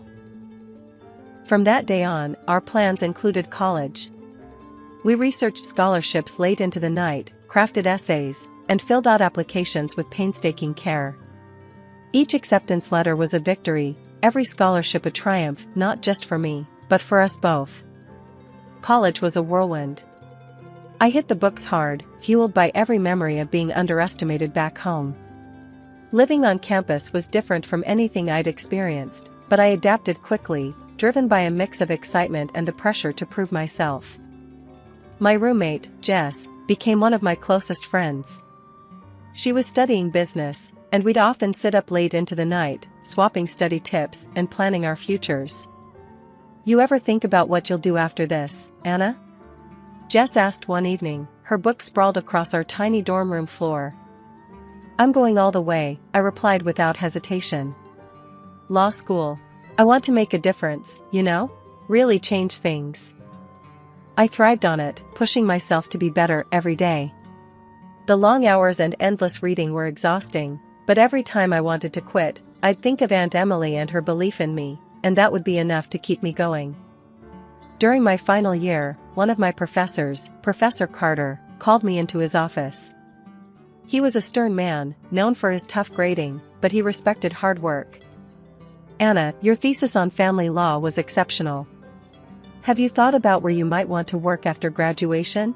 he asked, peering at me over his glasses. "I've been looking at several firms, sir.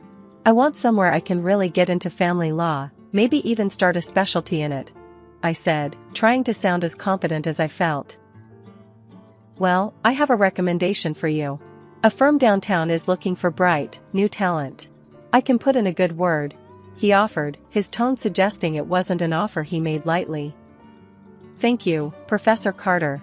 I'd appreciate that very much, I replied, a mix of gratitude and excitement swirling in my chest. I landed the job at the firm right after graduation. It was a prestigious place, the kind where you either sank or swam. I chose to swim. Days turned into nights as I worked on case after case, earning a reputation as a meticulous and fierce advocate. It was at a networking event hosted by the firm where I met Michael, a businessman with a keen interest in the intersections of law and commerce. Our first conversation was about a case I was working on, but it quickly turned personal. 2 years later, we got married in a small ceremony. Aunt Emily was there, tears of joy streaming down her face as she watched me say my vows. You did it, Anna. You really did, she whispered as she hugged me tight. With Michael's support, I took the biggest leap of my career. I opened my own law firm. It was terrifying and exhilarating all at once, but I was ready for the challenge. We moved to another state where the market was ripe for a new firm, especially one led by a woman with a fresh perspective. Our firm quickly made a name for itself, and as my professional life flourished, so did my personal life. Michael and I welcomed a son, a joyous addition to our family. Life was full, busy, and deeply satisfying. My law firm's success was more than I could have hoped for, and with each successful case, my reputation grew. This caught the attention of local media, and soon, I was invited to speak on TV about domestic violence. The interview went well, sparking discussions across various social platforms. I received an invitation from the governor's office. I was to be recognized for my contributions to child welfare and family law. As I gave my acceptance speech, thanking those who supported me, I saw Aunt Emily wiping away tears. It was a moment of validation for all the hardships we'd endured together. One day, after a particularly long day at the office, I was walking through the parking lot towards my car when I noticed two elderly people looking around uncertainly. As I approached, wondering if they needed help, the recognition hit me hard. They were my parents, who had walked out of my life 20 years ago. Can I help you? I asked, my voice cool, masking the surprise and rising unease. Oh, Anna, it's you. We saw you on TV, we knew it was you immediately. We've missed you so much and are so proud of all you've accomplished, my mom said, her voice trembling with emotion. We wanted to reconnect, to be a family again, my dad added, his eyes searching mine for any sign of warmth. I took a moment to gather my thoughts before responding. My family consists of my aunt, my husband, and my son. You chose to leave that family a long time ago. But instead of understanding, they became more insistent. Anna, you're our daughter. We need your help now. Your brother left us, and our business is failing. We have debts, no savings, and we're about to lose our house, my dad explained, his voice desperate. They even hinted at taking legal action if I refused to help, arguing that as their daughter, it was my duty. I couldn't help but laugh, though it was more from disbelief than amusement. Really? You think you can intimidate a lawyer into helping you? You might want to think twice about that, I said sharply. Seeing that their threats were getting them nowhere, they shifted tactics, playing on my emotions. Think about it, Anna. We're your parents. How can you turn us away? I remember very clearly, I replied, my voice steady and firm, how you threw out Aunt Emily and left me behind like I was nothing. Realizing they were getting nowhere, they finally backed down. I handed them some money for their trip back, more out of pity than any sense of duty. This is all I can do for you. Please, don't contact me again. When I got home, I hugged Michael and our son a little tighter. Aunt Emily greeted me with her usual warm smile, and in that moment, I knew I had everything I needed. After meeting my parents, one question lingered in my mind: what had become of Lucas? I utilized my contacts in the police and political circles to track him down. It took weeks of inquiries and waiting, but finally, I got a lead. Lucas had turned his back on our father's dreams of him becoming a mechanic and instead had embraced his passion for art, living in a distant artist's commune. I hesitated for a moment before calling him. "Hello?" His voice was cautious, tinged with a curiosity that echoed my own. "Lucas, it's Anna. Your sister," I said, my voice steadier than I felt. There was a pause, heavy with years of unsaid words. "Anna, wow, this is unexpected. I know it's been a long time. I found out where you were. I hope it's okay that I called." Yeah, of course," he replied, the initial shock giving way to a more relaxed tone. "How did you find me?" I asked around. I needed to know you were okay," I admitted. The conversation began awkwardly, with each of us tentatively probing the years we'd missed in each other's lives. We agreed to meet at a small cafe halfway between our homes, a neutral ground to rediscover the sibling relationship we'd lost. Sitting across from Lucas a few days later, the initial awkwardness was palpable. "So, you're an artist now?" I ventured, eager to bridge the gap. Lucas smiled, a genuine, proud smile. "Yeah, I am. It's been a tough ride, but I wouldn't change it for anything." He pulled out his phone and scrolled through photos of vibrant paintings, each a burst of color and emotion. "I'm hoping to make a real go of it." His work was impressive, and I felt a surge of pride. "They're beautiful, Lucas. You've really found your calling." He shrugged modestly. "I'm trying. Dad, he never understood. He wanted me in the shop, but that life was never for me."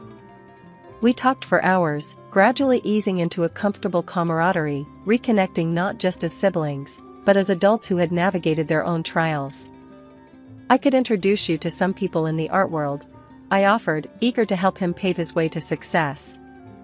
Lucas shook his head, a determined glint in his eye. "Thanks, Anna, but I need to do this on my own. I want to prove to myself, and maybe a bit to Dad, that I can make it without any handouts." His words echoed my own journey, and I couldn't help but respect his decision. "I understand. Just know I'm here, okay? Whatever you need." As we parted ways, Lucas handed me one of his smaller paintings, a beautiful landscape bathed in sunset hues. "For you, to remember today." Driving home, I placed the painting on the passenger seat, a smile playing on my lips. Lucas and I were more alike than I'd realized. We were both determined to forge our own destinies, independent yet connected by our shared resilience.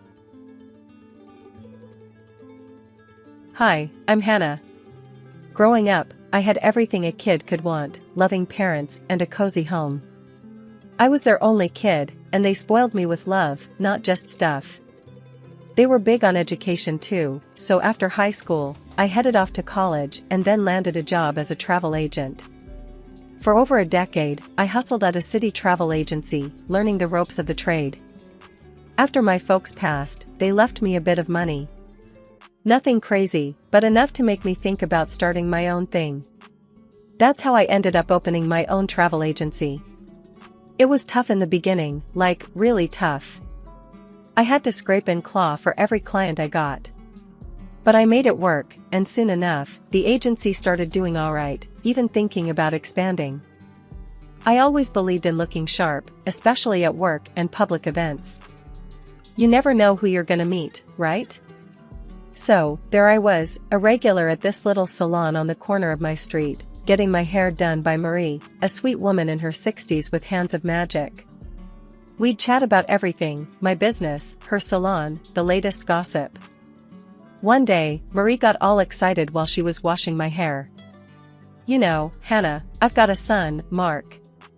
Such a handsome guy, and smart too. But still single. You should meet him." I was a bit taken aback, but went along with it. "Sure, why not? Could be fun." She beamed. "Great. I'll set something up." Fast forward, and I'm sitting across from Mark at a cozy little diner downtown. He was cute, alright, and had a way with numbers, working as a financial expert or something fancy like that. We hit it off, talking about everything from our favorite movies to our crazy work schedules. "You gotta have some crazy stories with a job like yours." Yeah, there's never a dull moment, that's for sure. What about you? Any crazy stock market stories? I sipped my coffee, watching his face light up, talking about his day-to-day. Nothing too wild. It's mostly numbers and grumpy old men, Mark shrugged, grinning. But it pays the bills, and then some. We talked for hours, closing the place down. It was easy, comfortable. And just like that, Marie's matchmaking wasn't such a bad idea after all. After Mark and I got hitched, things took a turn. The wedding was a blast, full of laughter and dancing, but the next day it was like I woke up next to a different person. Well, not Mark, he was still the laid-back guy I fell for, but his mom, Marie, she flipped a switch or something. We were having breakfast, just a couple of days after the ceremony, when Marie dropped the bomb. Hannah, darling, you and Mark should really think about getting a bigger place, you know? Something fitting for a growing family, she said, stirring her tea a bit too vigorously. I choked on my coffee a bit. A bigger place? We just got settled here. Mark chimed in, with that let's not start a fight look. Mom's got a point, Hannah. We could use the extra space. Maybe something with a yard? I gave him a look. Sure, I guess. We can start looking. But Marie wasn't just talking about any house. No, she wanted us to buy a huge place, like the kind you see in magazines. And the kicker? She wanted in. Not just as a visitor, but living with us. Hannah, think about it. If I moved in, I could help out around the house. I'm planning to leave the salon, start something fresh. I've been looking into blogging, maybe a lifestyle thing, you know? She was all excited, eyes shining. I tried to keep it cool, but inside, I was freaking out. Blogging, huh? That's interesting. But living together? That's a big step. Marie nodded eagerly. Exactly. And with my blog, once it takes off, I'll be more than able to contribute. The next thing I knew, I was nodding along, agreeing to house hunt. We ended up with a gorgeous place, way beyond what I thought we needed, but it had that charm, you know? When I saw Marie's eyes light up, I thought, maybe this isn't so bad. Then came moving day. Marie had boxes and boxes of stuff, way more than Mark and I combined. As we unpacked, she directed traffic like a general. No, that box goes in the upstairs hall. And can you put those books in the guest room? It'll be my office. As the weeks went by, Marie's true colors showed. She'd taken over the house, redecorating without asking, and her helping out turned into giving orders. Hannah, I need you to pick up some things for my new blog setup. Oh, and we need better lighting in here, it's for the blog. I felt cornered, not just by the bills and the new house, but by this whole new family dynamic I hadn't signed up for. Alright, I guess. We'll look into it. Lying in bed that night, I turned to Mark. Do you really think all this is necessary? The house, your mom's blog? Mark was quick to reassure. It's all gonna work out, Hannah. Trust me, it's all part of settling in. Settling in, right. I signed up for a husband, not a housemate who doubled as my mother-in-law and lifestyle coach. I drifted off, wondering just how much of my new married life would be spent in the shadow of Marie's grand plans. Living with Marie and Mark was turning out to be tougher than I'd ever imagined. Mark's spending was off the charts. Almost every other day, he'd come home with something pricey, a new watch, some fancy shoes, or talking about his latest round at some upscale golf club. He even set aside a whole room just to store and display his collections of high-end watches and leather shoes.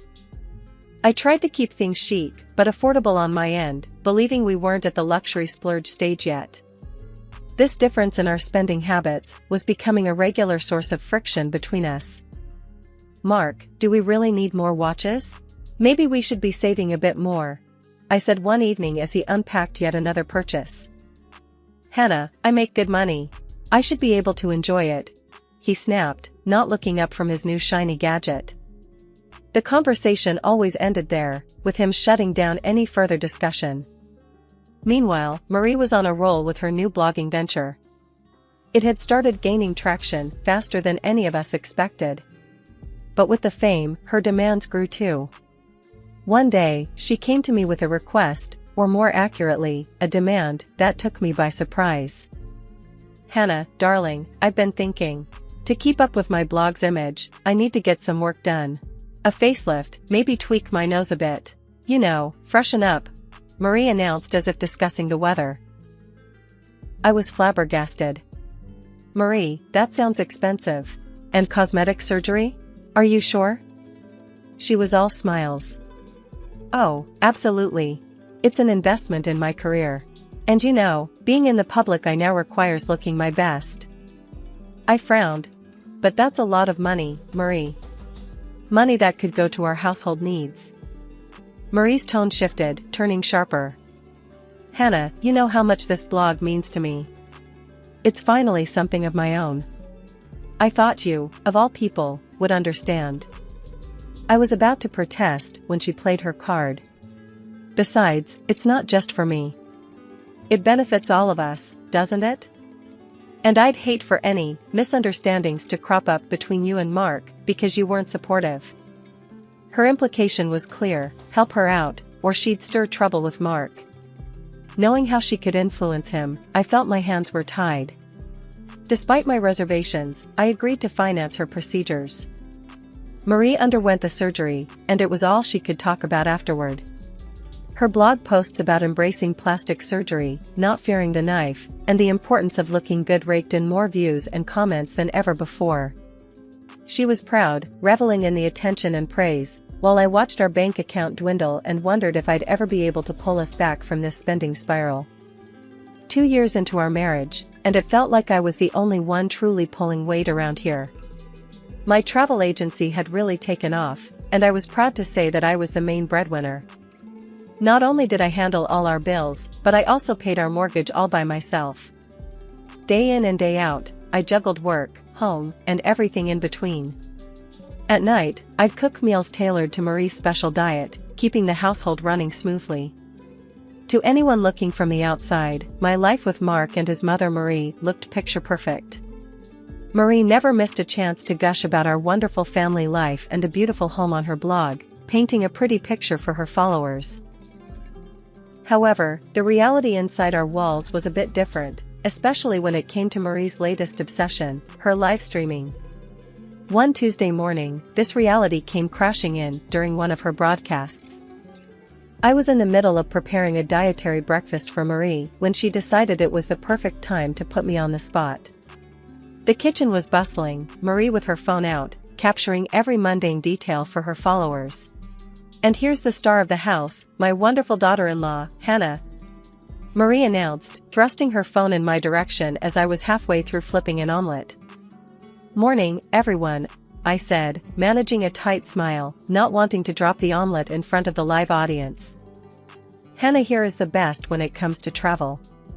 Tell us, dear, what's the latest in the world of travel?" Marie chirped, the camera focusing on me. Clearing my throat, I set down the spatula. "Well, there are some exciting travel deals coming up, especially for those looking to escape the winter chill." Marie's eyes sparkled with an idea, and she leaned closer, her voice a pitch too cheerful. "Speaking of travel, Hannah, why don't you share with our lovely viewers your fabulous idea for our next family vacation? I believe South Africa was mentioned?" I was blindsided. "South Africa?" I echoed, my mind racing. This wasn't just an impromptu Q&A, this was Marie setting the stage for something much bigger. Yes, a luxury trip to South Africa. Safari tours, 5-star hotels, the works. Viewers, wouldn't you just love to see us on safari? I'm sure Hannah can arrange something spectacular. Her followers immediately chimed in with excitement, their comments flooding the live feed. Pressure mounted as I tried to keep my composure. "Well, it's definitely an option," I said, trying to stay non-committal. "But let's discuss it later, off-camera." As soon as Marie ended the stream, I turned to her, frustration bubbling over. "Marie, we need to talk about this. You can't just plan things and announce them without discussing them with me first, especially not live." Marie was unflappable as ever, sipping her coffee. Oh, lighten up, Hannah. It's good for the blog. And good for your business too, don't you think? It's not about the blog, I pushed back, feeling cornered. It's about respecting each other's roles in this family. You can't use your followers to pressure me into decisions. I left the room, leaving Marie to make her far-reaching plans. That evening, things escalated when she complained to Mark. She spun the story, painting me as rude and dismissive of her ideas, claiming I was getting too big for my boots. Mark stormed into the kitchen where I was cleaning up. His face was thunderous. Hannah, we need to talk. Now. He didn't wait for my response, just marched into the living room and I followed, my stomach in knots. He spun around, his words sharp as knives. Mom tells me you're disrespecting her ideas, acting like you're the one who calls all the shots. That's not how we're supposed to work as a family. I was taken aback, the unfairness of the accusation stinging. Mark, that's not true. I've always supported your mom, but nothing, Hannah. You know how important her blog is to her. And if you can't support us, maybe you shouldn't be part of this family. He interrupted, his voice cold. The threat hung in the air, heavy and suffocating. I tried to reason with him, to explain my side, but he was having none of it.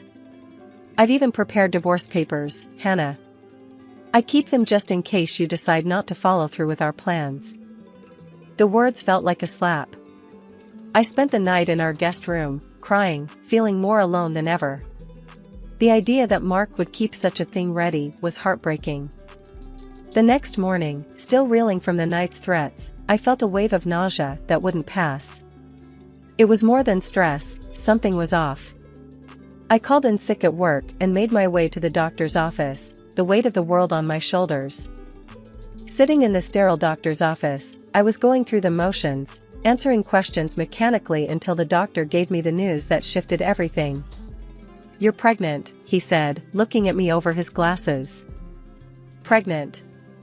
The word echoed in my mind, a beacon of hope in the turmoil of my marital strife.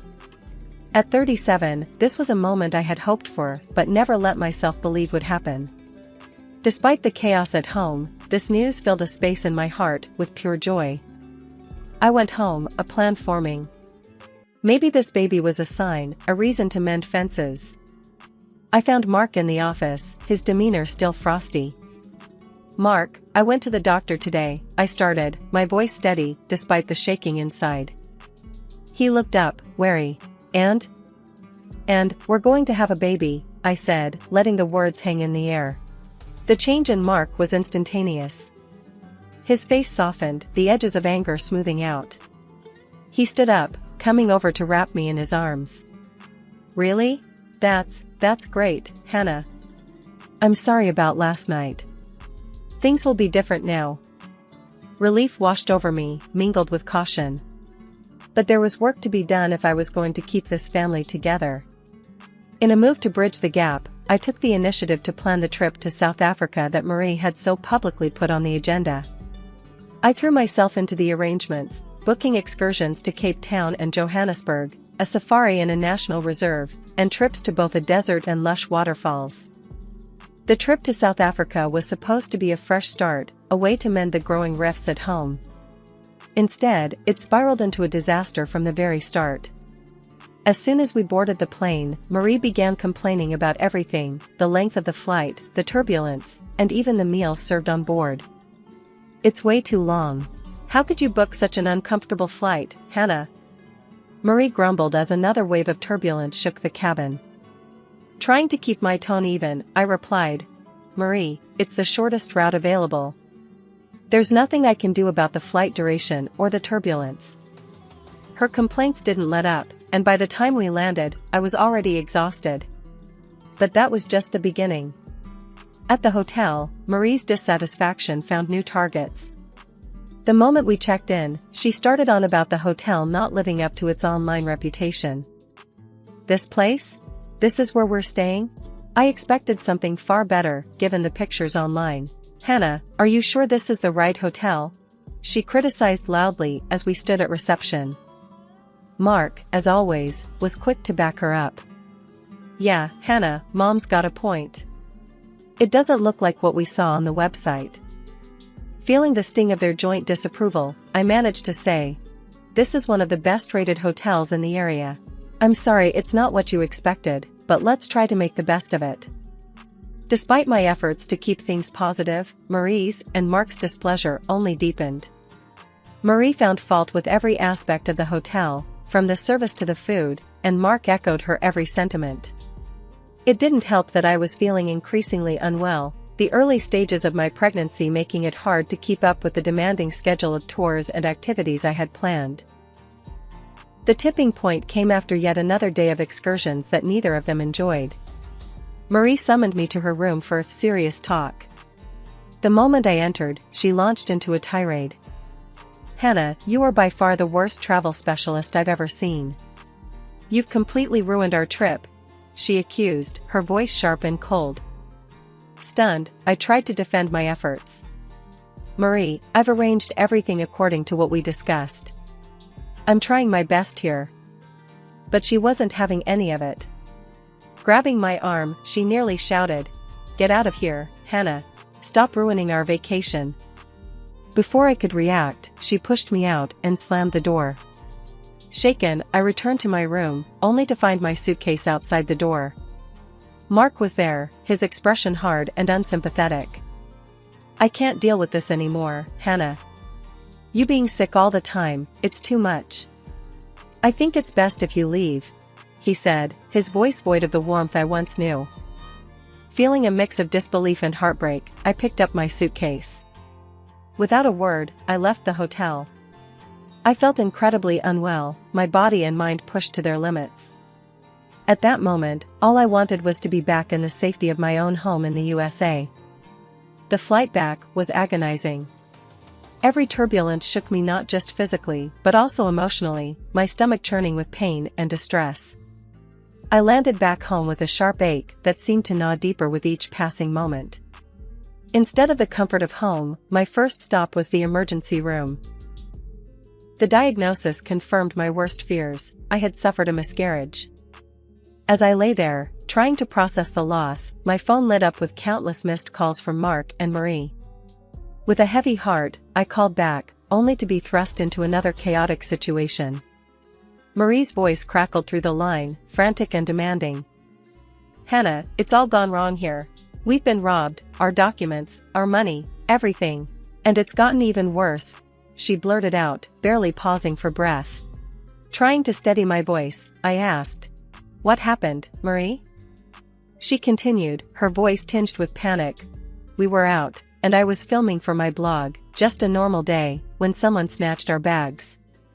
And when I complained about it to the hotel staff, they were so rude, I had to tell them off.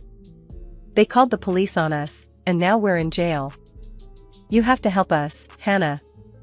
Her words swirled in my head, piling onto the mountain of stress I was already under. "Marie, I'm in the hospital," I said, my voice breaking. "I've had a miscarriage." There was a brief silence on the line. Then Mark's voice came through, his tone anger and impatience. "It doesn't matter, Hannah, we really need you right now. This is serious, we could be stuck here." The lack of sympathy, the sheer audacity to dismiss my pain so quickly, it was like a slap in the face. "I'm not going to help you. Handle it yourselves." Without waiting for a response, I hung up, a mix of anger, sorrow, and disbelief coursing through me. In that lonely hospital room, as I grieved the child I would never hold, I made a silent vow to myself. I would start anew, rebuild, and never let my sense of self be compromised again. The day I was discharged from the hospital marked the start of my new life. I went straight home to finalize the severance of my ties to Mark and Marie. With a steady hand, I signed the divorce papers that Mark had prepared earlier. Afterward, I gathered every item that belonged to him and his mother, clothes, personal belongings, the countless shoes, and watches that had filled our space with the excess of their lives. Everything was packed up and delivered to their cramped old apartment in the city. With that chapter closed, I took the next step. I sold the house I had bought with my hard-earned money, the house that was meant to be a home for us but never truly felt like one.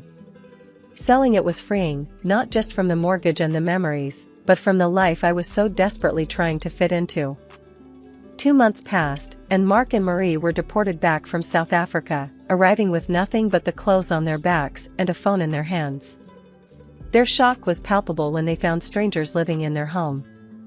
The new owners, uninterested in their plight, threatened to call the police if they didn't clear off their property. Marie's voice was shaking with fury when she called me. "Hannah, what the hell is going on? Where are all our things? Why are strangers in our house?" I replied with a calm I hardly felt. "Marie, the house was mine. I paid for it, and it was in my name. I've sold it. All your things are in your old apartment. As for Mark and you, I'm done. We're divorced. I won't be dragged back into your chaos." There was a pause, the kind that told me she was struggling to grasp her new reality. "You can't do this to us, Hannah. We have rights," she insisted. "I've done everything by the book, Marie. You're going to have to accept that. Goodbye." Hanging up the phone felt like shedding a heavy coat in the middle of summer, sudden and immensely relieving. The news eventually came to me through mutual acquaintances that Marie had returned to her job as a hairstylist. Her dreams of blog stardom abandoned alongside her expensive camera equipment. Mark, unable to resume his old job due to his long absence, resorted to driving a taxi. He sold his precious watch collection and wore plain, unbranded clothing. As for me, I moved into a small house on the outskirts of the city. Here, I began rebuilding not just my home but my travel agency as well. The expo was a turning point. People were genuinely interested, and their enthusiasm reignited my own. "Your tours always have that personal touch. How do you do it?" a curious visitor asked, her eyes scanning the brochures. "It's all about understanding what the traveler wants. You listen, adapt, and sometimes take a leap of faith," I explained, the conversation flowing easily. The expo was more than a success, and before long, I was planning expansions, considering even a potential branch in Europe. One evening, after a long day of meetings, I stopped by a small cafe, a little celebration of my progress. As I sipped my coffee, a young couple at the next table was poring over travel brochures, looking utterly confused. "Excuse me, I couldn't help but overhear. Are you planning a trip?" I asked, the remnants of my shyness about intruding quickly swept away by my enthusiasm. "Yes, but we're so lost. It's our first big trip together, and we want it to be perfect," the woman said, her eyes wide with a mix of excitement and frustration. I smiled, pulling out a business card. "Here, give me a call tomorrow at this number. I'll help you sort it out. Travel's supposed to be fun, not stressful." They thanked me profusely, their smiles wide and genuine. It felt good to be able to help, to use my expertise to make someone's experience better. It reminded me why I loved this job in the first place. Growing up in our house, it was clear who held the spotlight: Nathan, my older brother by 5 years. He was the golden boy, literally and figuratively. He had the best of everything, the latest clothes, the newest gadgets, while I made do with hand-me-downs and second-hand toys. Nathan was undeniably handsome, a trait that had our parents, especially Mom, beaming with pride.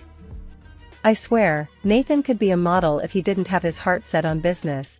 Mom would gush to her friends over coffee, while I sat in the corner, a book my only company. It wasn't just his looks. Nathan was charming, a social butterfly who could light up any room he walked into.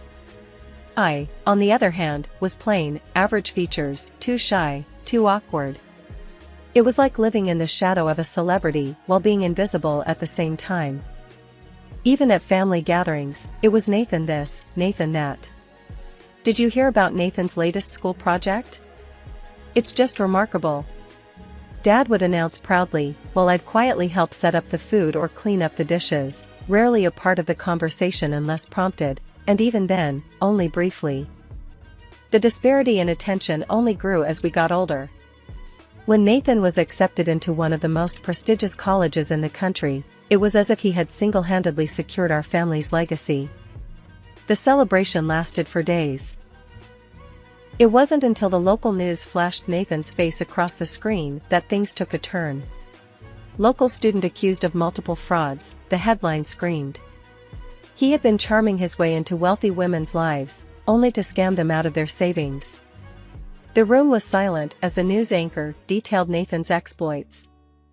Dad turned off the TV, his hands shaking. Mom sat down, her face pale. "How could this happen?" she whispered, more to herself than to anyone else. I don't understand," Dad muttered. "We gave him everything." I stood in the corner, watching the unraveling. It was the first time I'd seen them doubt their golden boy.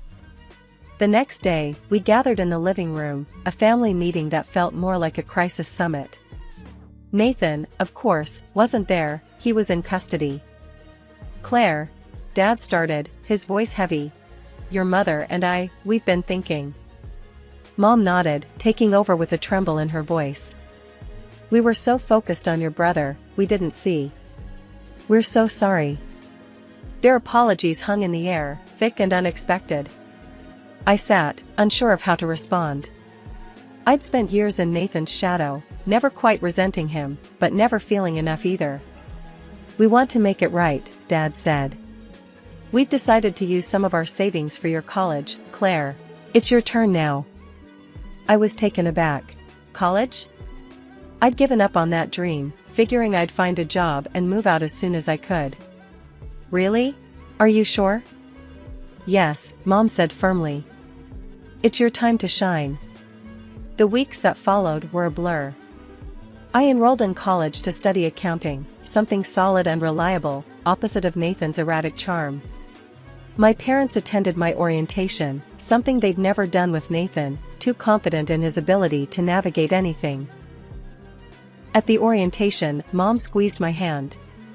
"You're going to do great," she said, a little too enthusiastically. I smiled, squeezing back. "Thanks, Mom. I'll try my best." College life was a balancing act. I juggled classes with a part-time job at the campus library, where I shelved books and helped students find resources. One of my coworkers, Jenna, a chatty history major, quickly noticed my reserved nature. "Hey, Claire, you always bolt out of here as soon as your shift ends. Wanna grab coffee sometime?" Jenna asked one evening as we were closing up. "I'd like that," I said, surprised by my own willingness to connect. Maybe it was the normalcy of her invitation, or maybe I was just tired of being alone all the time. During coffee, Jenna talked about her thesis, and I shared a bit about my family, careful to leave Nathan out of it. It was nice, talking to someone who saw me just as me. "You're pretty cool, Claire. Don't let the quiet thing fool anyone," Jenna said with a grin as we left the cafe. Balancing school and work was tough, but fulfilling. I'd study late into the night, sometimes struggling to keep up, especially when group projects came up. I found that I could lead a team well, something I'd never have discovered if not for my new environment. "Alright, team, let's divide up the work based on what parts of the project we're strongest at," I suggested during one group meeting, feeling a bit like a conductor trying to lead an orchestra. "You seem to know what you're doing, Claire. I'm glad you're our group leader," one of my classmates, Mark, commented. His words boosted my confidence more than he could know. Each day was a learning curve, filled with small victories and setbacks. I learned not just about accounting, but about who I was beyond my family's expectations, or lack thereof. I learned that I was competent, that I could make friends and influence people, and that I was more than just the quiet girl from a troubled family. As the semesters passed, I continued to excel academically, and eventually, graduation day arrived. Walking across that stage to receive my diploma, I felt a surge of pride. I had done it, on my own terms, without the overshadowing success of my brother. After graduation, I landed a job at a private accounting firm. It was everything I had hoped for, challenging, engaging, and it offered me a sense of independence I had craved for so long. I moved into a small rented apartment, not far from work, and began the adult part of my life with enthusiasm. Every paycheck was a step toward my goal, saving enough for a down payment on my own place. The evening had settled into a quiet routine when my phone rang, slicing through the silence of my small apartment. I glanced at the screen. Mom's name lit up. My heart sank a little. Calls this late were unusual. "Mom? What's up?" "It's late," I said, trying to keep my voice light, but the tremor in hers cut straight through me. "Claire, it's your dad. He had a heart attack. He's gone, Claire. He's gone." She stuttered out between sobs, each word heavy and suffocating. I felt the phone slip slightly as my grip loosened in shock. "What? How? Mom, are you okay? Where are you?" My questions tumbled out, frantic and overlapping. "I'm at home. The paramedics, they just left. They couldn't do anything," she cried. I could hear the shattering pain in her voice, the kind that echoes and reverberates through your own soul. When I arrived, the house was eerily silent, the kind of silence that screams in your ears. Mom was sitting in the living room, a crumpled tissue in hand, her eyes lost and red. I rushed to her, kneeling in front of her, taking her hands in mine. "Mom, I'm so sorry," I whispered, my own voice breaking as the reality set in. She just nodded, pulling me into a tight hug. "He was fine this morning, Claire. We were planning to visit the market this weekend," she murmured into my shoulder, her voice muffled by grief. The days that followed were a whirlwind of funeral arrangements and relatives pouring in to offer their condolences. "Did you get a hold of Nathan?" I asked one afternoon as we sifted through old photographs of Dad to display at the service. "Yes, I did," Mom replied, her voice flat, her hands pausing over a picture of Dad holding a much younger Nathan on his shoulders. "He said he was too busy to deal with nonsense. He asked about the inheritance first thing. When I told him everything was in my name, he just hung up." The funeral was a quiet affair. Dad's old friends, our extended family, and neighbors came to pay their respects. The absence of my brother was noted, his empty chair a stark reminder of his chosen detachment. After everyone had left and we were alone again, Mom took to sitting by the window, staring out with a vacant gaze. I tried to engage her, to bring her back from the edge of her grief, but the light in her had dimmed. "Mom, you're not alone. I'm here," I reassured her one evening, my hand squeezing hers. She turned to me, her eyes wet with unshed tears. "I know, honey. And I'm so grateful for you. I wish things were different." After the funeral, life settled into a new kind of normal. Mom was quieter these days, her smiles fewer and more strained. I tried to fill our home with light, cooking her favorite meals, talking about my day at work, anything to lift her spirits. But often, I caught her staring out the window, lost in her thoughts, the joy that once lit up her eyes, dimmed by sorrow.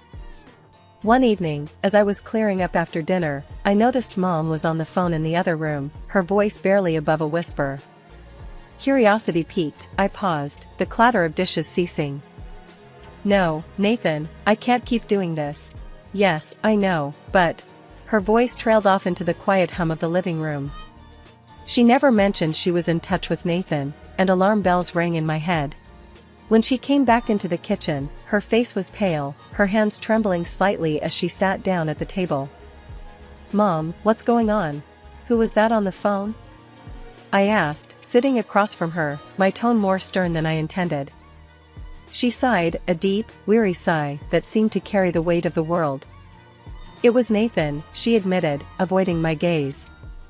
"He's been calling more often, asking for money." "Money?" I repeated, anger starting to bubble inside me. "Why are you giving him money? Especially after he didn't even bother to come to Dad's funeral." Mom wrung her hands, her eyes moist as she looked up at me. I know it's wrong, but he's still my son, Claire. He says he's in trouble, that he needs it to get back on his feet." I stood up, pacing back and forth as I tried to process her words. "Mom, he's using you. You can't let him do this, especially not now. He didn't even care enough to show up when Dad died." She nodded, tears spilling over her cheeks. "I just thought, maybe if I helped him, he'd come around. See what he's missing, see that we still love him." I stopped pacing, kneeling beside her chair, taking her hands in mine. "Mom, I love you, and I know you love Nathan. But you can't set yourself on fire to keep him warm. He's an adult. He made his choices. You need to think about your future now, about what's left for you." The next day, when Nathan called again, I was with Mom, standing by her side for moral support. She put him on speaker, and her voice was firmer this time, more resolute. "Nathan, I can't send you money anymore. You need to find another way to sort out whatever mess you're in," she declared, a slight tremor in her voice but her resolve clear. There was a pause, and he scoffed, and I could almost see his sneer through the phone. "Fine. Don't come crawling back to me when you need something." The line went dead, and the silence that followed was heavy, filled with the weight of severed ties. Mom sighed, a mix of relief and sorrow in her exhale. "Did I do the right thing, Claire?" I squeezed her hand, reassuring her with a nod. "You did, Mom. It's time we both started healing." From that day on, Mom stopped sending money. It was a tough decision, one that left its own scars, but it was necessary. Nathan had made his choice, and we had made ours, to move forward, no longer at the mercy of his demands. It was early morning when I got the call that changed everything again. The sharp ringtone pierced through the silence of my apartment, a harsh reminder that life was still full of unexpected turns. "Claire," Aunt Linda's voice came through the phone, sounding strained and urgent. "You need to come to the hospital right away. It's your mom." Dropping everything, I rushed to the hospital, my heart pounding with fear and my mind racing with worst-case scenarios. The corridors seemed longer than usual, echoing with the sounds of my hurried steps. When I finally reached her room, Aunt Linda was waiting outside, her eyes red-rimmed. "What happened? Is she okay?" I asked, barely able to keep my voice steady. Aunt Linda shook her head, her voice breaking as she spoke. "It was a heart attack, Claire.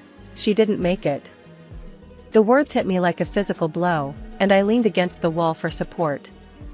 My mom, the constant in my life despite everything, was gone. Tears welled up in my eyes, and for a moment, I couldn't speak. "I'm so sorry, Claire." She went peacefully in her sleep, Aunt Linda said, pulling me into a hug. We stood there, holding each other, sharing our grief. After a few moments, we stepped into the room to see her. Mom looked peaceful, as if she were just sleeping. I approached the bedside, taking her cool hand in mine. "Mom, I hope you're at peace now," I whispered, my tears dropping onto the white hospital sheets. "I'm going to miss you so much." Aunt Linda placed a hand on my shoulder, squeezing gently.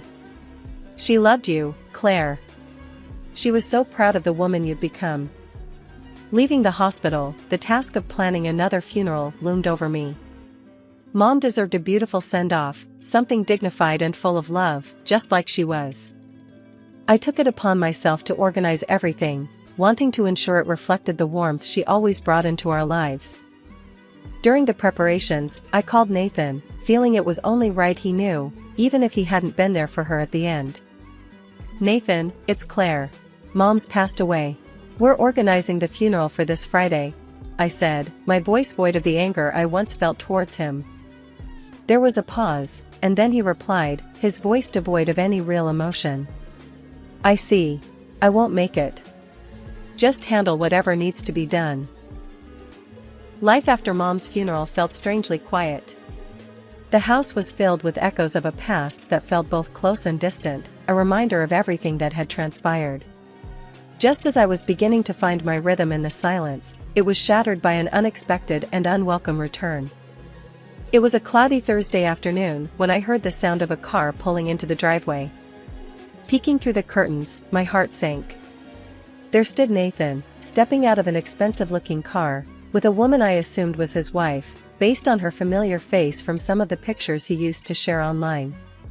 Her appearance was bold, almost too bold, with bright red lipstick and heavy makeup that made her look out of place against the backdrop of our modest family home. They didn't bother with the courtesy of a phone call or even a knock. Nathan marched up to the door, his face still handsome, but etched with the hard lines of a life recklessly lived. He didn't wait for an invitation, pushing the door open and striding in with an air of entitlement. Claire, long time no see, Nathan said, his voice dripping with a familiarity that we no longer shared. He pushed past me without waiting for an invitation, his wife following closely behind. "What are you doing here, Nathan?" I managed to say, my voice firm despite the turmoil inside. "We're here to stay, obviously." "Heard you've been living it up in Mom's house all by yourself," Nathan replied, throwing his jacket on the couch as if he owned the place.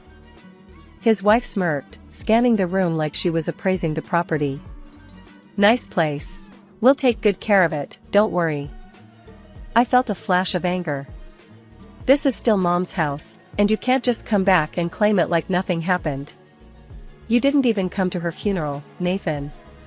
You have no right to be here." Nathan laughed, a harsh sound that echoed in the empty room. "Oh, come on, Claire. We're family. And as the only son, don't you think I deserve a piece of the pie? Well, we're here now, and we're staying. Get used to it, or get out." I was shaking, my hands balled into fists at my sides. "This is not happening. You will leave. This is my home." Nathan laughed, a cold, harsh sound. "We'll be back with our things in 3 days. Make sure you're gone by then." As they turned and left, the door slamming shut behind them, the finality of the threat hung heavy in the air. I was alone, the echoes of their laughter and threats bouncing off the walls of the home I had come to cherish as my sanctuary. Furious and shaken, I dialed Aunt Linda immediately.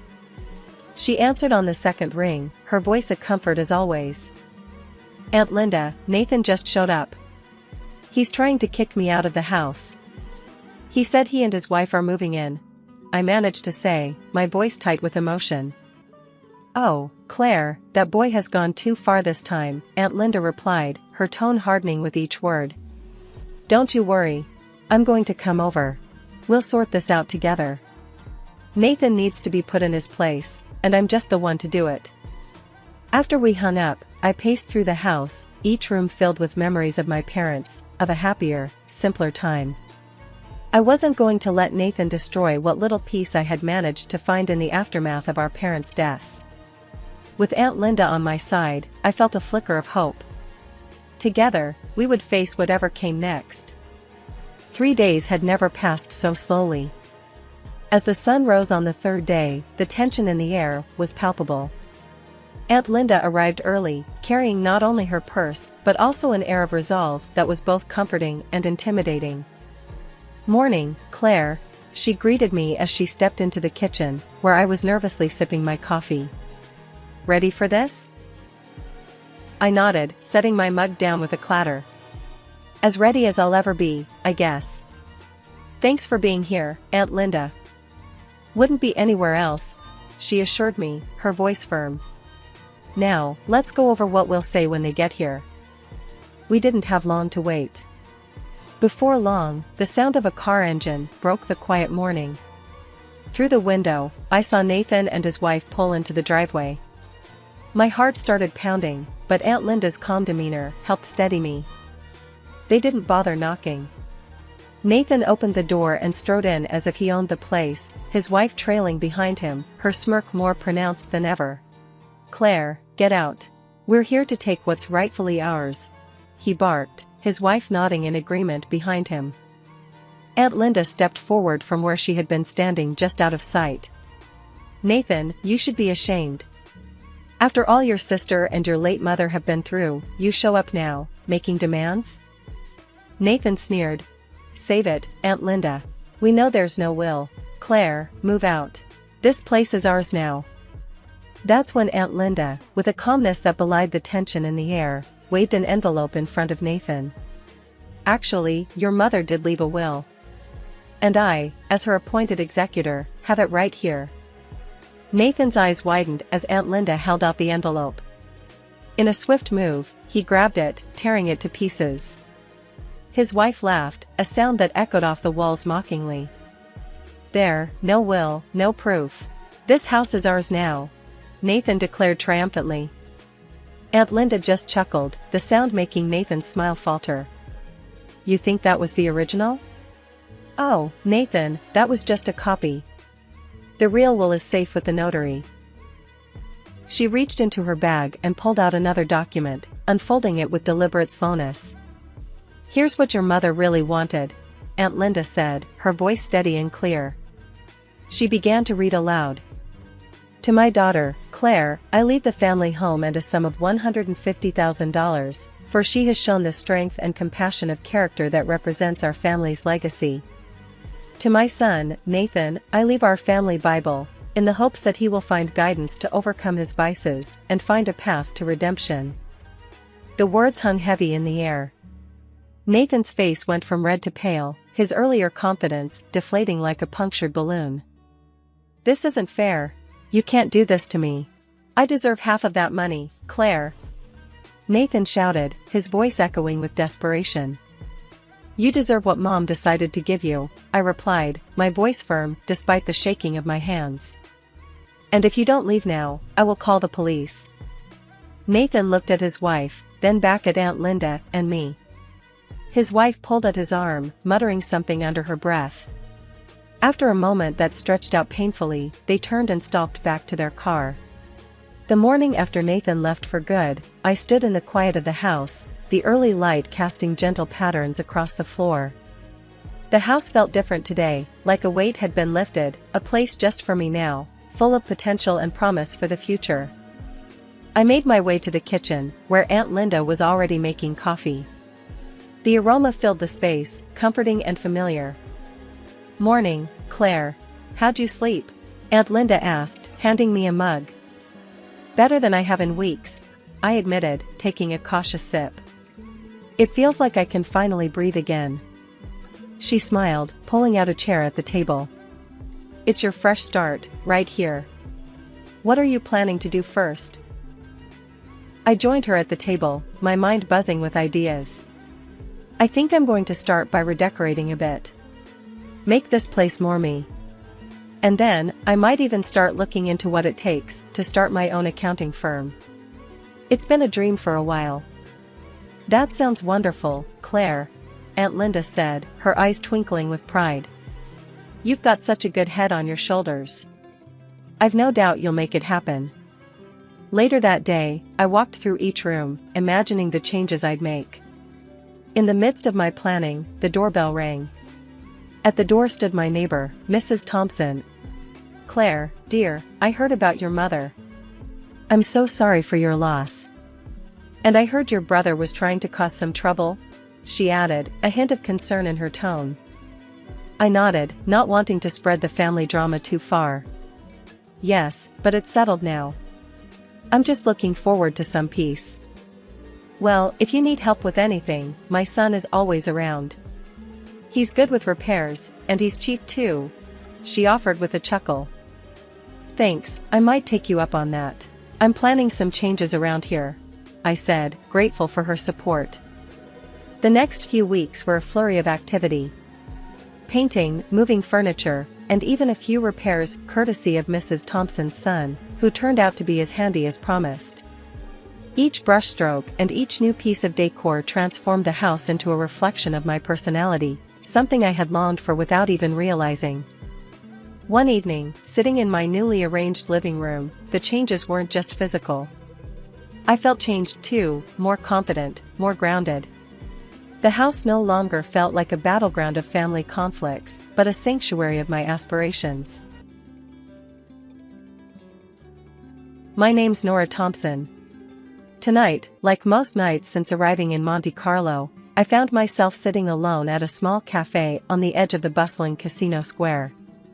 It's a far cry from the luxurious life I was born into, but after graduating from a fancy college stateside, all I wanted was a simple break. My dad, he owns half the globe it seems, from hotels to tech firms. I use my mom's last name, though, to keep things real, to keep the vultures at bay. The night was cooling off when he walked in. Daniel looked like he owned the place, or at least like he thought he did. Swaggering over with a confidence that I guess comes from wearing a suit that costs more than most people's rent, he pulled out the chair opposite me without asking. "Mind if I sit?" he finally said after already sitting down. His smile was all charm, probably practiced. "Looks like you're already sitting," I replied, barely looking up from my coffee. He chuckled, the sound a bit too smooth. I'm Daniel. And you are? Nora, I said curtly, giving him a quick once-over. Not my usual type, too polished, but admittedly, good-looking. So, Nora, what brings a girl like you to a pricey haunt like this all by yourself?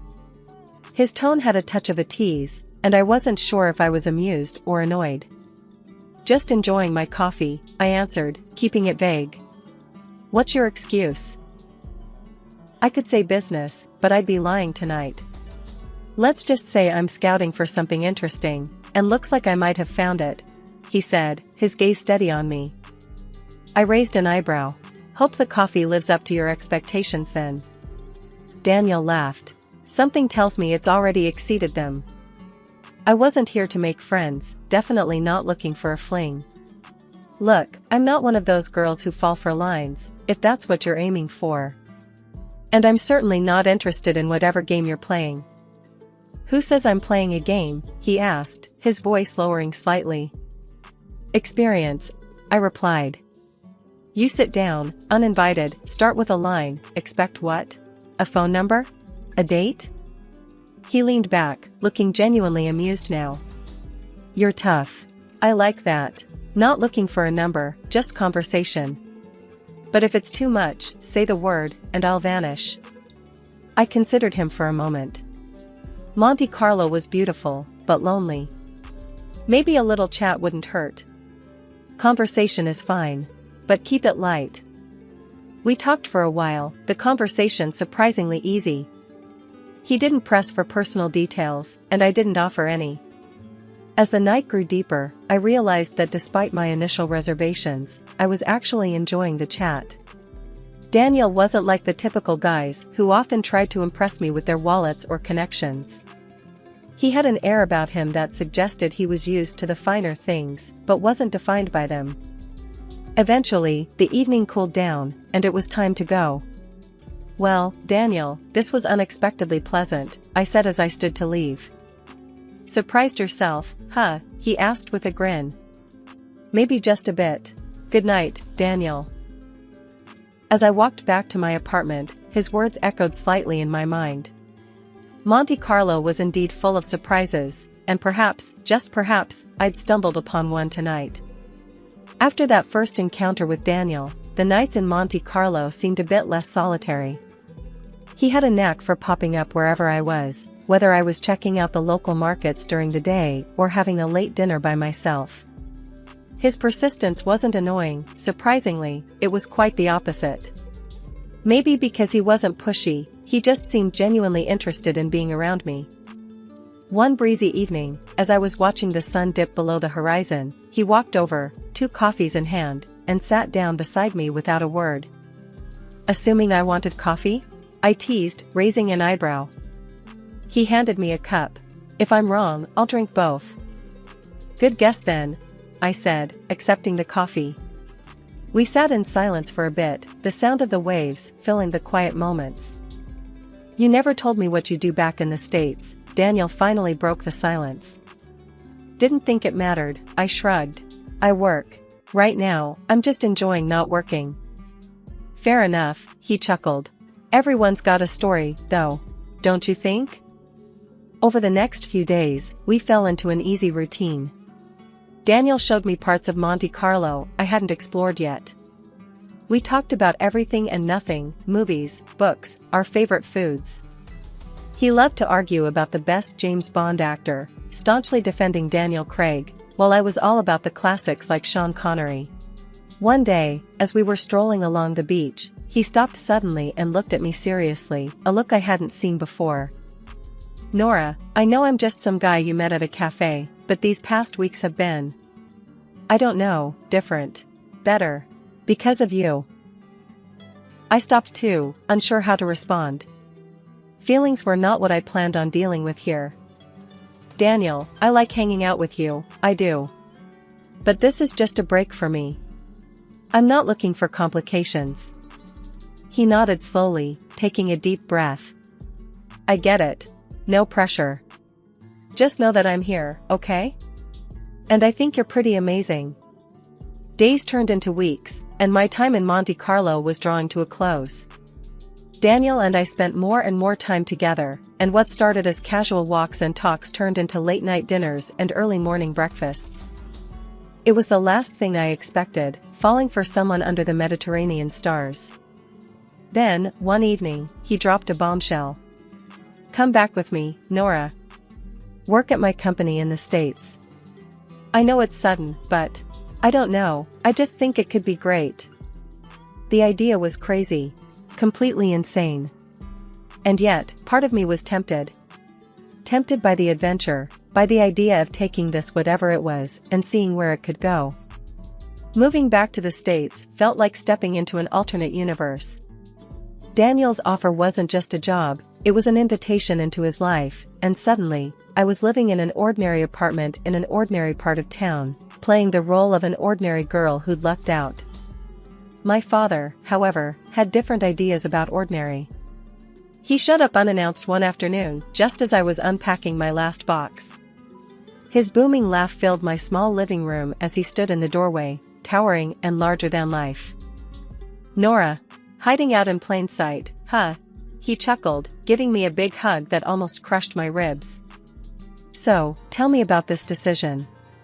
This guy must be something special for you to up and move like this." His tone was light, but I could tell he was probing, doing his fatherly duty, to sniff out any trouble. I sighed, sitting down on the couch. "His name's Daniel. He's different, Dad. He doesn't know about all this," I said, waving vaguely around, implying the wealth and the complicated strings that came with it. Dad sat down next to me, his expression serious now.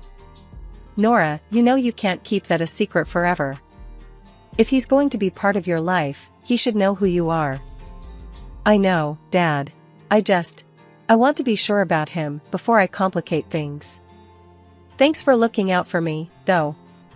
He ruffled my hair like he used to when I was a kid. "Always, kiddo. Just remember, if you need anything, I'm just a call away. And I've got eyes everywhere," he added with a wink. The next few weeks were a whirlwind of adjusting to my new job and new life.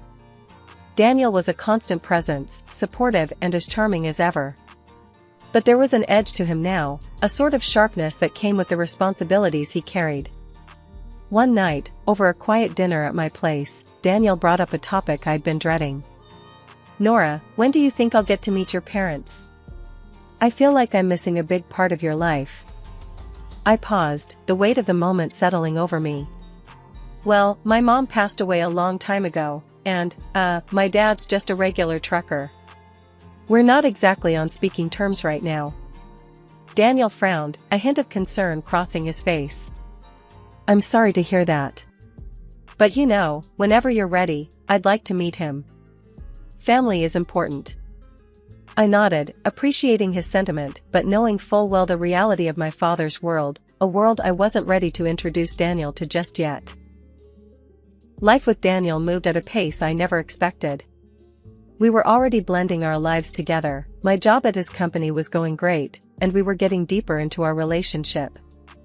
I guess it all seemed like we were gearing up for something big, but I was still taken aback when that big moment actually happened.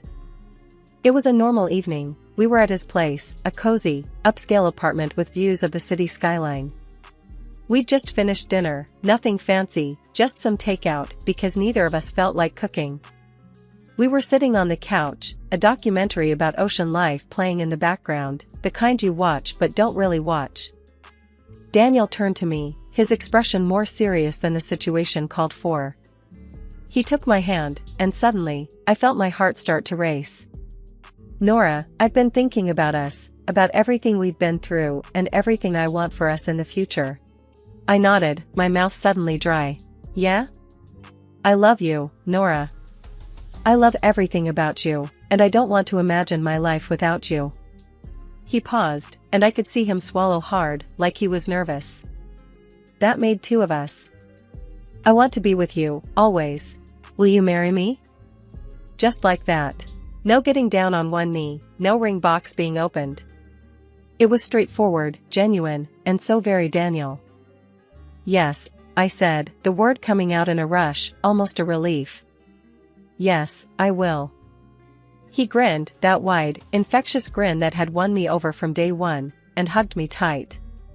We spent the rest of the evening talking about our future, what we wanted, where we saw ourselves. It was exciting and a bit daunting, but it felt right. The next challenge came when I told my dad. I expected him to be happy, but his response was lukewarm at best. "Nora, you know I want nothing but your happiness, but are you sure about this? It's all happening so fast," he said, his voice heavy with concern. "I'm sure, Dad. He's a great guy. You'll see." I tried to sound more confident than I felt. He sighed. "All right, but promise me you'll sign a prenup. Just to be safe." The word prenup didn't scare me. It was just another part of the modern marriage package, especially with someone who had as much to lose as I did, even if Daniel didn't know the full extent of it. "Of course, Dad. We'll handle it," I assured him. "That's good then. And Nora, I won't be at the wedding. I don't want to spoil your story about being a simple girl." Then came the introduction to Daniel's mother.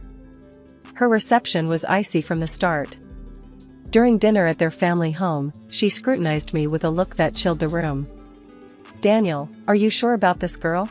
She doesn't seem like a fit for our family," she remarked bluntly. Daniel tried to smooth things over, but his mother was relentless. "A prenuptial agreement is non-negotiable," she insisted. I agreed without hesitation, knowing it would ease some tension. "Absolutely, I wouldn't have it any other way," I said as we later formalized the terms with a lawyer present. Despite these hurdles, our wedding in the Maldives was breathtaking. Standing beside Daniel, with the ocean whispering behind us and the sand beneath our feet, I felt a surge of hope. It was just us, our love, and a future we were ready to shape together, despite the rocky start with family expectations. Married life started off better than I could have hoped. Daniel and I settled into our new house, a beautiful place with more space than we'd ever need. It was supposed to be the beginning of our perfect life together. I threw myself back into work, determined to prove that I was more than just the boss's wife. My role at the company had always been challenging, but now there was an added layer of expectations. I was not only managing projects, but was also part of key decision-making processes. Daniel seemed proud, at least initially. He would introduce me in meetings with a hint of pride in his voice. "This is Nora, my wife and our project lead." However, as the months rolled on and the projects under my lead turned successful, bringing in significant profits and boosting the company's profile, something in Daniel shifted. It was subtle at first. A comment here, a slight remark there. One evening, as we sat down for dinner, he brought it up. "Nora, you're doing great at work." "Too great, maybe." I looked up from my plate, puzzled. "What do you mean, too great? Isn't that good for the company?" "It is," he admitted, pushing his food around on his plate. "But, you know, the guys are starting to say it's turning into Nora's show over there." His words stung a little. "Isn't that a bit unfair? I thought you'd be happy that we're doing well." "I am happy, but it's a lot, you know? Everyone's always talking about you, about how you handle things. Makes me wonder where I stand." That conversation was the first of many. As the business grew, so did the strain between us. Daniel's once supportive demeanor was now tinged with resentment. I couldn't understand it. Wasn't he the one who had encouraged me to step up in the first place? Things got worse when his mother came to stay with us for a few weeks.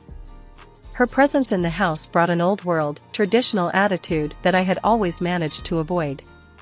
She would make offhand comments about my work, about how a wife should be more present at home. "You're always at the office, Nora.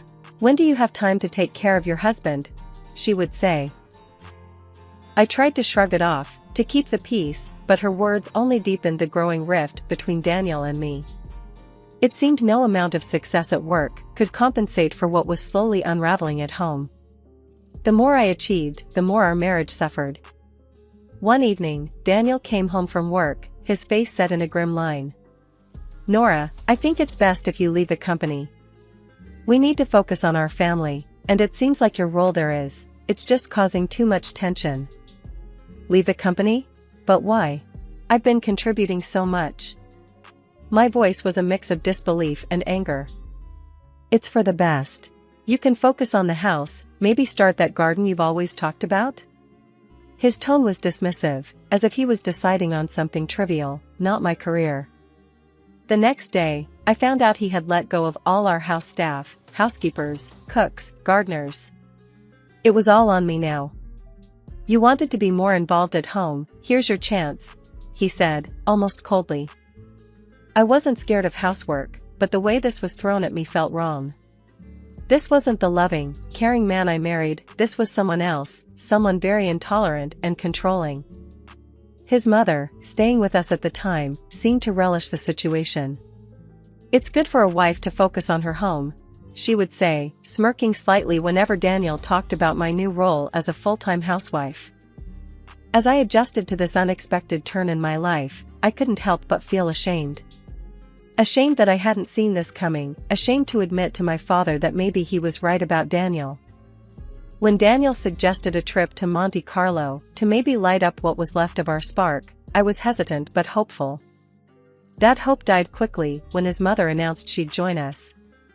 It's been ages since I've traveled, she declared loudly as if it were a decree that couldn't be opposed. Daniel, of course, welcomed her with open arms, not once considering what I might think. We rented a small house in Monte Carlo, which was charming but costly, and it quickly became my prison rather than a retreat. From the start, Daniel and his mother treated the city as their playground. They rented luxurious cars, visited exclusive boutiques, and dined at the finest restaurants, while I was left to manage the household. They demanded home-cooked meals, turning me into nothing more than a servant in a holiday home, cooking and cleaning after them as they gallivanted around the city. As days passed, Daniel's mother digs grew sharper, her tone more venomous. Really, Nora, living at someone else's expense must be quite the life, huh? She'd sneer, her words a slap disguised in a smirk. Daniel never defended me. Instead, he laughed. His laughter was a betrayal each time, echoing around the cold walls of our temporary home. I felt isolated, the city's sparkle muted by the shadow of their disdain. One evening, we passed a grand old-style hotel, its facade a reminder of a world of elegance and respect. Daniel's mother, her voice dripping with envy, remarked, "Lucky billionaire Harris. Imagine owning such a hotel, ruling over a palace like that."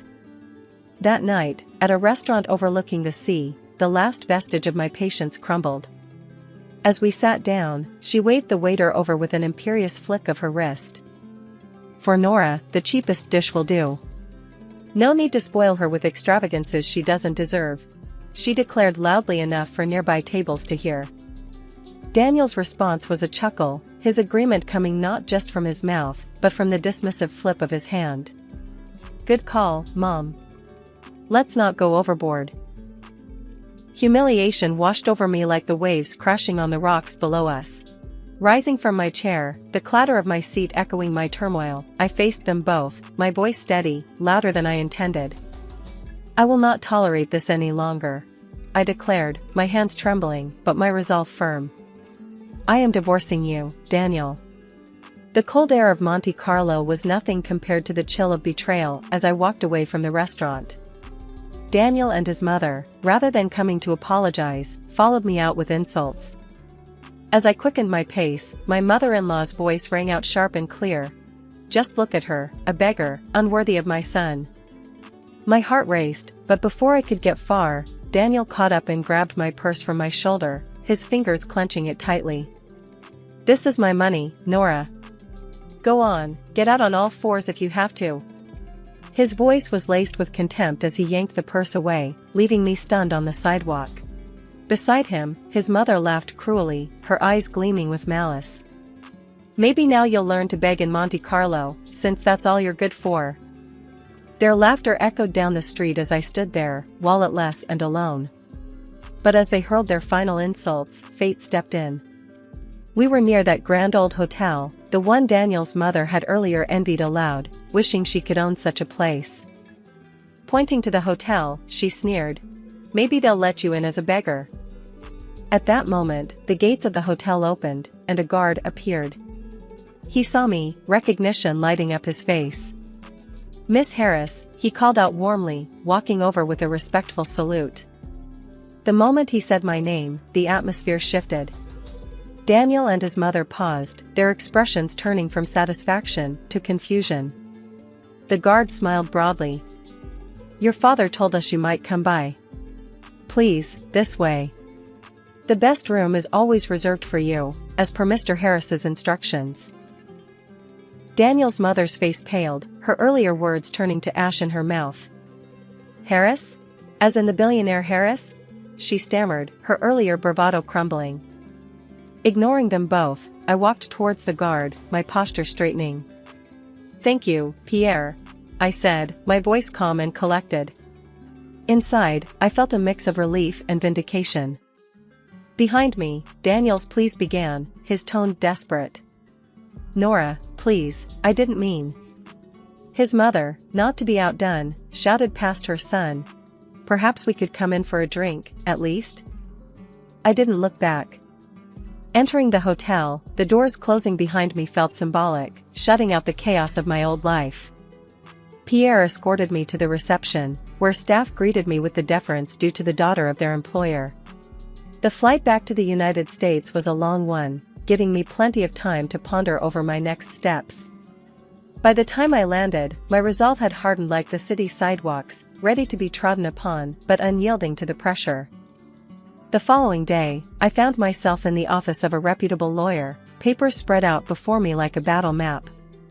"During your tenure at the company, it appears your husband failed to pay you bonuses owed for the multi-million-dollar deals you closed," the lawyer pointed out, his tone a mix of surprise and indignation.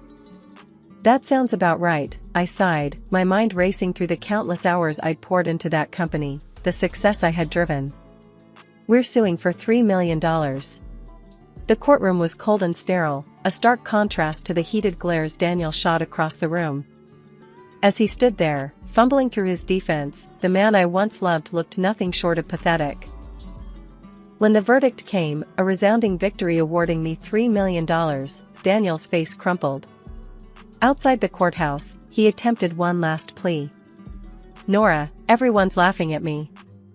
I messed up. Can we start over?" His words could have tugged at my heartstrings once, but that time had passed. "You only miss the money, Daniel.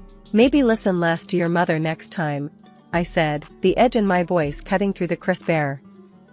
I turned and walked away, the sound of my heels against the pavement marking the end of that chapter. Returning home, I faced my father.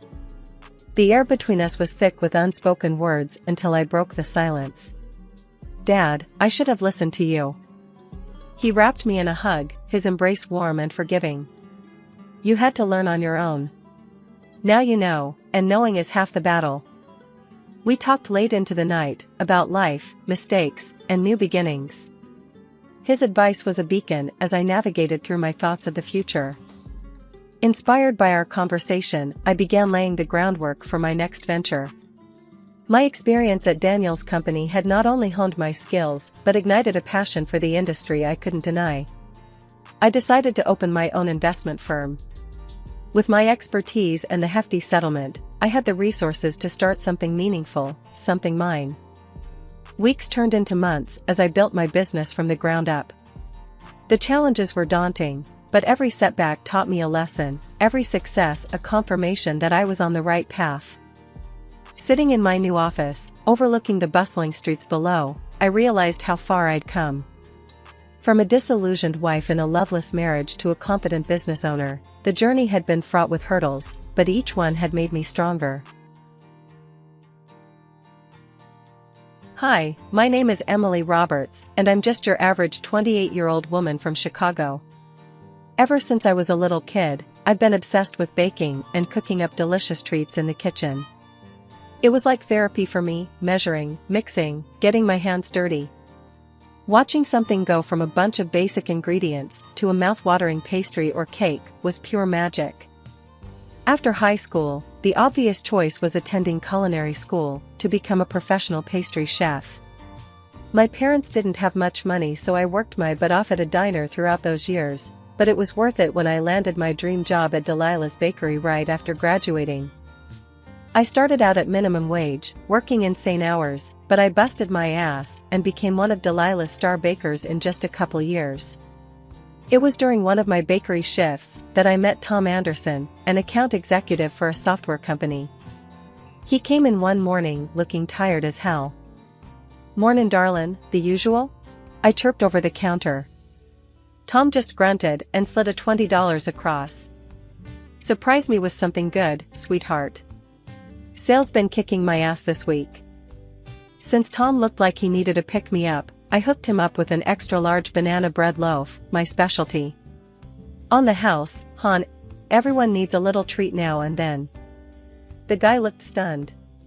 "Wow, thank you. You're an angel." He tore off a chunk and his eyes rolled back. "Oh my god, this is insane. You made this?" I blushed. Guilty as charged. Just a little banana bread to brighten your day. Well, consider my day bright, beautiful. I'm Tom Anderson. That's how we met, me slinging pastries and him being a regular customer who always left me the nicest compliments. We got to know each other more over the following weeks, flirted shamelessly, and he eventually worked up the nerve to ask me out on a real date. The rest was history. We dated for 2 years before Tom finally proposed. I was over the moon. This guy deeply appreciated my culinary talents and had fallen for the real me. Well, perfect except for one thing. Tom's mother Jane was a nightmare from the first time I met her. She looked me up and down like I was a cockroach when Tom brought me over for Sunday dinner. "Ma, this is my girlfriend Emily. Emily, this is my mom Jane," Tom said, putting his arm around me. Jane's thin lips pursed as she gave me an obvious once-over. "A pastry chef? That's interesting." She said it like she was trying not to gag. "Yes ma'am, I work at Delilah's Bakery downtown." "Tom says you've tried my banana bread before?" I tried to be friendly with an outstretched hand. Jane just stared at my hand like it was diseased, before turning up her nose. I didn't realize that was made by the pastry girl at the counter. I just assumed Delilah made everything herself. That was it, the claws came out from this evil old harpy on our very first meeting. I wanted to slap her and storm out, but Tom kept me calm, whispering that his mom was just a little rough and to give her a chance. After getting married, I decided it was time to take my passion for baking to the next level. So I quit and got licensed to operate a home bakery business. "Oh how adorable, you're playing kid chef again." Jane cackled. "I give it 6 months before the oven mitt comes off and reality sets in, sweet cheeks." Tom cut in, putting his hand on my arm. "Lay off her, Ma. Emily's worked her tail off to get here, she's got a real entrepreneurial spirit." "Oh, I'm terrified." Jane threw her hands up mockingly. The great queen of cupcakes is finally branching out from behind that bakery counter cash register. What an inspirational, gutsy career move. My face burned, but I kept my cool. "Thank you for that stunning vote of confidence. I appreciate your support as I follow my dreams. But you know what? Spite can be an incredible motivator." So as the months rolled on, I baked and baked my little heart out, taking custom orders through word of mouth and social media. Jane constantly ragged on me about playing make-believe as a baker. But orders and 5-star reviews from clients started rolling in like crazy. I had a true knack for crafting gorgeous custom cakes, cookies, pastries, you name it. "Have you seen the latest for Emily's Eats?" Tom gushed one night over dinner, scrolling through my Instagram feed. "This girl is incredible. Her croissant cereal treats are blowing up." Jane shot me a withering look over her glass of wine. "Well, isn't that wonderful, dear? Getting those internet likes must be very validating." Although I'm not quite sure how viable a business based on baked goods photo shoots can really be. Things only got more tense as my home bakery grew. Jane seemingly took personal offense to my hustle and grind as Emily's Eats blew up. Somebody ordered a 2-tier salted caramel cake for a wedding in Lincoln Park this weekend. I excitedly showed Tom the order one evening. This could be my big break to get into the Chicago event space. Jane snorted from the couch. "Oh, how wonderful, sweetie. A locally catered cake for a couple of yuppies' nuptials. You'll really make it big with jobs like that. Better yuppie nuptials than nitpicking and nagging all day, like some miserable gossips I know." I fired back, losing my cool. Jane looked ready to swing before Tom stepped in. "All right, that's enough from both of you. Mom, stop crapping on Emily's dream before it even gets off the ground. And you." He shot me a look. "Don't let her jabs get you riled up. This is your passion we're talking about." He was right. Every time I got flustered arguing with that wretched woman, I got sloppier in the kitchen. And I couldn't afford any mistakes, not when I was pouring every ounce of energy into making Emily's eats a success. One day, I got a huge order from one of my regular customers, Mrs. Wilkins. She wanted a big fancy cake and like 50 assorted pastries for some corporate shindig at her husband's office. This was a massive deal for my little home bakery business. "Listen up, Emily," Mrs. Wilkins said in that no-nonsense tone of hers. "This order needs to be absolutely perfect, you hear? We're talking the biggest wigs at my Richards company. If this goes well, you can bet your sweet behind I'll be referring you to all my high society friends." For the next few days, I worked myself to the bone prepping for Mrs. Wilkins' huge order. I wanted to craft a showstopper cake with elegant piped rosettes and handmade gum paste flowers. And the pastries had to be delicious little works of art. The morning I was supposed to deliver everything, I was a bundle of nerves. But I had baked and decorated each item with care, checking them over 1,000,000 times for any imperfections. By 10 a.m., I had it all packaged up and looking like a dream. That's when Jane barged in, ruining my flow. "There you are, lazybones. I need you to run to the post office right this minute." She shoved a shipping label in my face. "I ordered something special online and it requires a signature." I groaned in frustration. "Are you serious? I'm literally about to head out with this massive order I've been working on for days. The only words I should be hearing from you are 'Why yes, Mother Jane, I'll be happy to run your errand right away.'" Jane waggled her bony finger at me. Against my better judgment, I agreed to Jane's stupid demand just to get her out of my face. She gave me a sickly sweet smile as I grabbed my purse. "Wonderful, that's a good girl. Now hurry along and I'll make sure your little baked nothings get delivered safely while you're out." Something about her tone raised red flags, but I was too frazzled to think much of it. I figured Jane was just being her usual awful self, condescending my business as always. When I got home, Jane said with a grin she had given the cakes and pastries to the courier. 2 days later, I got a call from the furious client, Mr. Wilkins himself. "What in the goddamn hell were those inedible monstrosities you tried to pass off as pastries, Emily?" He shouted so loud I had to pull the phone away from my ear. "Sir, I don't understand. This has to be some mistake." I was openly weeping at this point, all my hard work and biggest chance at success crumbling around me. I followed all the instructions to a T, perfectly tempering the chocolate, using fresh ingredients. "Please let me make this right." "You're damn right you'll be making this right by refunding me every cent and removing any association with my company from your cheap little website and socials." With that, he hung up, leaving me a sobbing, hysterical mess on the kitchen floor. Over the next few months, my budding home bakery business completely withered and died thanks to the horrific reviews from the Wilkins disaster. Jane, meanwhile, watched the fallout with glee. "Well, isn't this just a shame?" she crooned one evening as I sat despondently scrolling through the scathing online comments about my former business. Although I can't say I'm terribly surprised. I warned you not to get your hopes up too high with this cute little baking fantasy. Baking had always been my biggest passion, and having it ruthlessly mocked by Jane made the failure that much more devastating. For a while, I just stopped getting in the kitchen altogether. "Come on, babe, you can't let that witch get you down like this," Tom pleaded one night as I laid on the couch, staring off blankly. "Baking is your calling, don't let my mom's nasty comments make you give up on your dream." His pep talk actually gave me an idea. Maybe I could start doing baking tutorials and tips videos online to remind people how skilled I was. I spent the next few months throwing myself into cultivating an audience on Instagram, YouTube, you name it. I filmed step-by-step guides to my favorite recipes, shared baking hacks I'd learned over the years, and did calming videos just doing things like piping frosting decorations. To my surprise, people actually started tuning in and engaging with my content in a big way. Eventually, my follower counts on the various platforms started growing exponentially. "Damn it, Emily," Tom beamed one night, looking at my YouTube stats. "You just hit 100,000 subscribers. That's insane."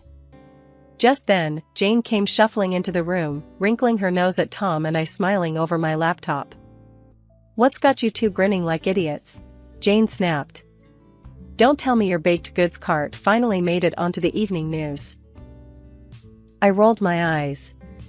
"If you must know, my baking tutorial videos online are getting wildly popular. I just hit over 100,000 subscribers." Jane's face instantly soured into a frown. "Is that so? How delightful." The sarcasm dripped from her voice. "Wasting all your time baking again for strangers on the internet to gawk at, I see." "It's not just wasting time, Jane," I said, trying to keep my tone even. "I've built a real following of people who appreciate my skills and knowledge. This whole thing could lead to amazing opportunities down the road." "Oh, like what?" Jane scoffed. "Getting your own public access television show? Maybe a baking blog no one reads? Shall I start setting aside money for your future unemployment now or later?" I fought the urge to cry as Jane laughed coldly, clearly threatened by my small restart towards pursuing my passion again. No matter how much I accomplished, she always found words that hit me hard. One day, I bumped into an old friend, Jenna, who I went to culinary school with years ago. She looked just as bright and bubbly as always. "Well, I'll be darned if it isn't Emily Roberts," Jenna gushed, pulling me into a big hug. "Girl, it's been ages. How the heck are you?" "Jenna, hey. Wow, yeah, it really has been too long," I said, returning her warm embrace. "I'm doing okay, you know, keeping busy with my at-home baking business and all."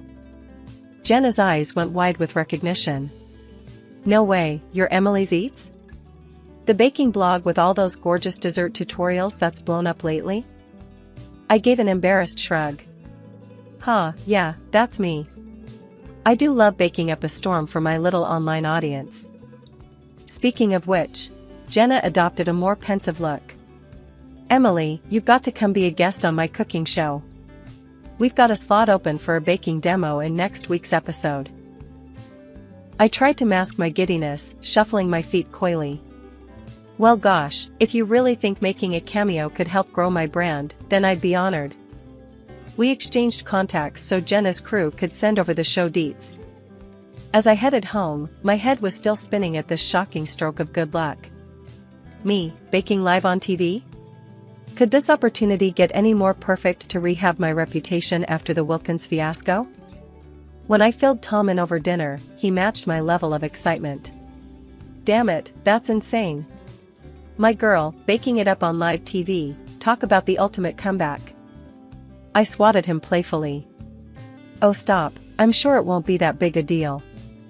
Just a little guest spot to get some extra exposure, nothing crazy."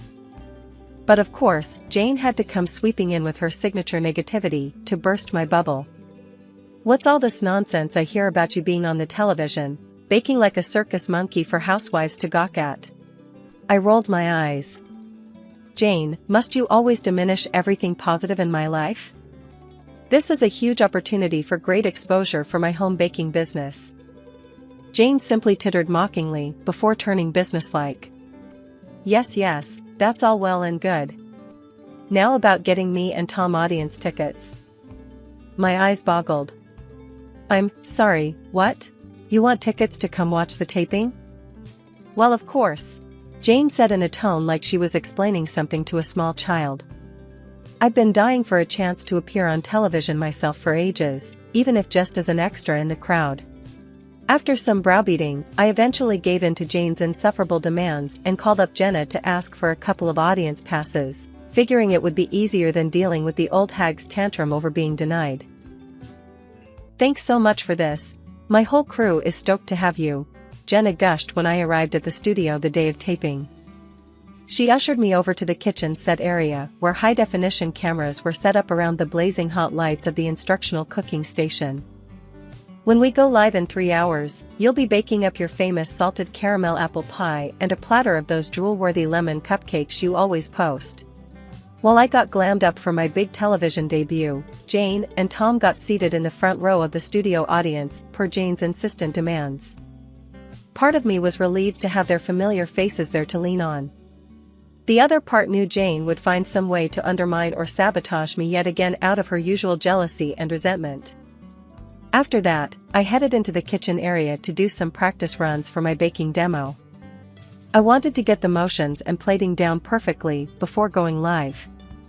The pies and cupcakes I prepped looked downright mouth-watering, hopefully a good sign. After one last check of each dish, the director announced a brief break before going live. I took the opportunity to use the restroom and gather my nerves before the big moment. But when I got back to the kitchen set, Jenna was waiting with a concerned look on her face. "Hey, sorry to bug you before we go live, but you'll never believe this. Our stage manager noticed your mother-in-law snooping around your workspace a few minutes ago." A wave of dread and panic washed over me as I rushed to examine the workspace.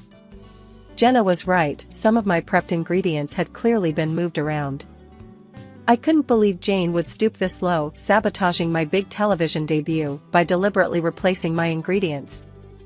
Hot, angry tears sprang to my eyes as Jenna pulled me into a comforting hug. "Hey, it's okay, we'll just get you fresh ingredients, no sweat," she murmured softly, stroking my back. "Everything's gonna be fine, I promise." Jenna quickly summoned a production assistant to race out and purchase all new baking supplies from a nearby store while I tried to collect myself. I could feel Jane's smug leer burning into the back of my head from her front row audience seat. When the new, untainted ingredients finally arrived, it was time to go live. I took a few deep, calming breaths and stepped up to the cooking area, my face set in grim determination. As I got to work whipping up the salted caramel apple pie and lemon cupcake batters, I made sure to narrate each step for the viewers at home. Jenna chimed in occasionally with encouraging words about my impeccable technique. "Just look at Emily's precise piping work on those cupcake swirls, folks. TV perfect if I've ever seen it." After what felt like no time at all, it was the big moment. Jenna welcomed a panel of audience members up to sample my creations live on air. I felt my heart pounding as the first taste tester, a middle-aged woman, politely took a bite of the salted caramel apple pie. I searched her face for any hint of reaction, positive or negative. The woman's eyes suddenly went wide, seemingly in surprise. "Oh my, this is just heavenly!" she exclaimed once she finally swallowed the bite. That perfect crumbly yet flaky crust, the zing of the salted caramel, good lord, it's like a flavor explosion. A giddy smile broke out across my face as the other samplers voiced similar oohs and ahs of delight at each bite. Jenna shot me a big wink and double thumbs up, clearly ecstatic her secret weapon baking guest was knocking it out of the park. I snuck a peek at Jane out in the front row, absolutely seething with her arms crossed tightly. Good, let that wretched, bitter old crone sit and stew for once, watching my success happen right in front of her hateful eyes. As the polite clapping died down, Jenna took center stage with a devilish grin. "Well folks, I think we can all agree Emily's baking is, indeed, out of this world incredible. But, what if I told you our miraculous pastry wizard overcame a last-minute act of sabotage just to dazzle us here today?" The audience let out a collective murmur of confusion. A large screen behind Jenna and I flickered to life, displaying security cam footage from earlier that morning. We watched in silence as Jane's hunched figure snuck up to my prepped workstation, looked around furtively, then proceeded to open various containers and jars, seemingly tampering with their contents. The video cut out as a deafening hush fell over the studio audience. Everyone instinctively turned to gawk at Jane sitting frozen in her front row. Finally, the silence was broken by Tom, my sweet, supportive husband, suddenly standing up and bellowing at the top of his lungs. "Enough, Mother! How dare you try sabotaging Emily's big break out of your own pathetic jealousy? I'm so sorry, baby." Tom turned to me with tears in his eyes. "I'm so sorry. I never saw her toxic, abusive behavior for what it was sooner. You never deserved any of her gaslighting, manipulative behavior." The cameras panned over to Jane, absolutely pallid and shrinking into her seat in horror, as Jenna offered her the microphone and asked if she'd care to explain her sabotaging actions. For a moment, Jane just sat there frozen, silently opening and closing her mouth. But when she finally did speak, it was with a scathing venom. "You smug, ungrateful little thing." She spat out the insult directly at me, causing the audience to gasp in shock. "You think your cute little baking hobby makes you so special, huh? That this is the big break that finally earns you some undeserved self-respect?" Jane let out a high, deranged cackle. "Well, I've got a wake-up call for you, Missy. It was me who ruined that all-important catered lunch that destroyed your pathetic business. Me. From the very start, all I've dreamed of was destroying you, your disgusting baking career, your undeserved relationship with my son, everything." Seeing Jane unravel completely into her true, unfiltered toxic self was bone-chilling. She turned her furious glare directly into the camera lens, screaming with heightened mania. "I won't let this nothing, this lazy, slovenly chef wannabe, tarnish the honor of being married into the Anderson family name any longer with her sham baking act.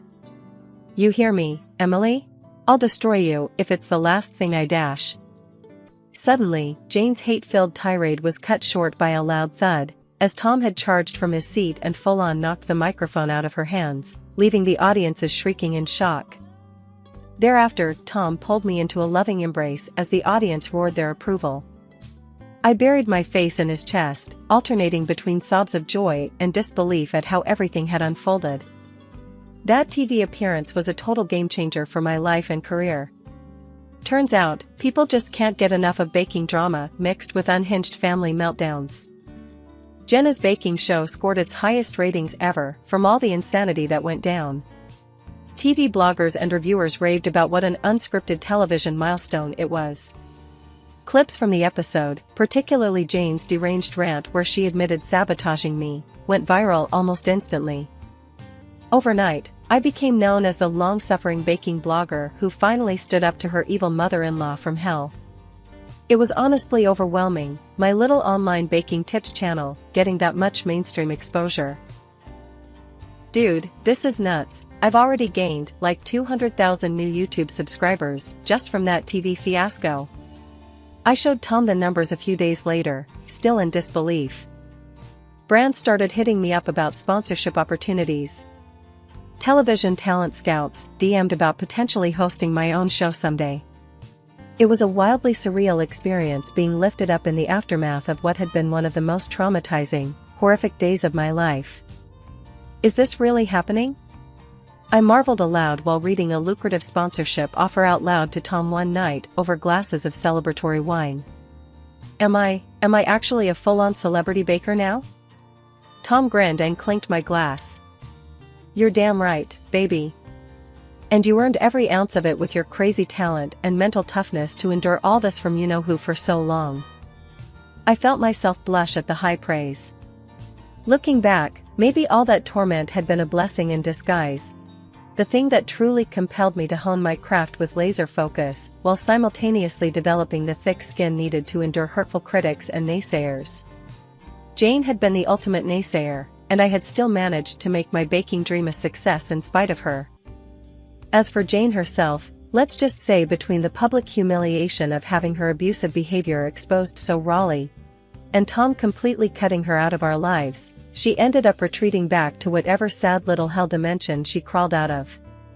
Without so much as a text or call from her, we quietly packed up and moved out of the home to completely cut ties. We found a beautiful new place we could truly make our own, splurging on upgrades here and there thanks to my booming influencer income.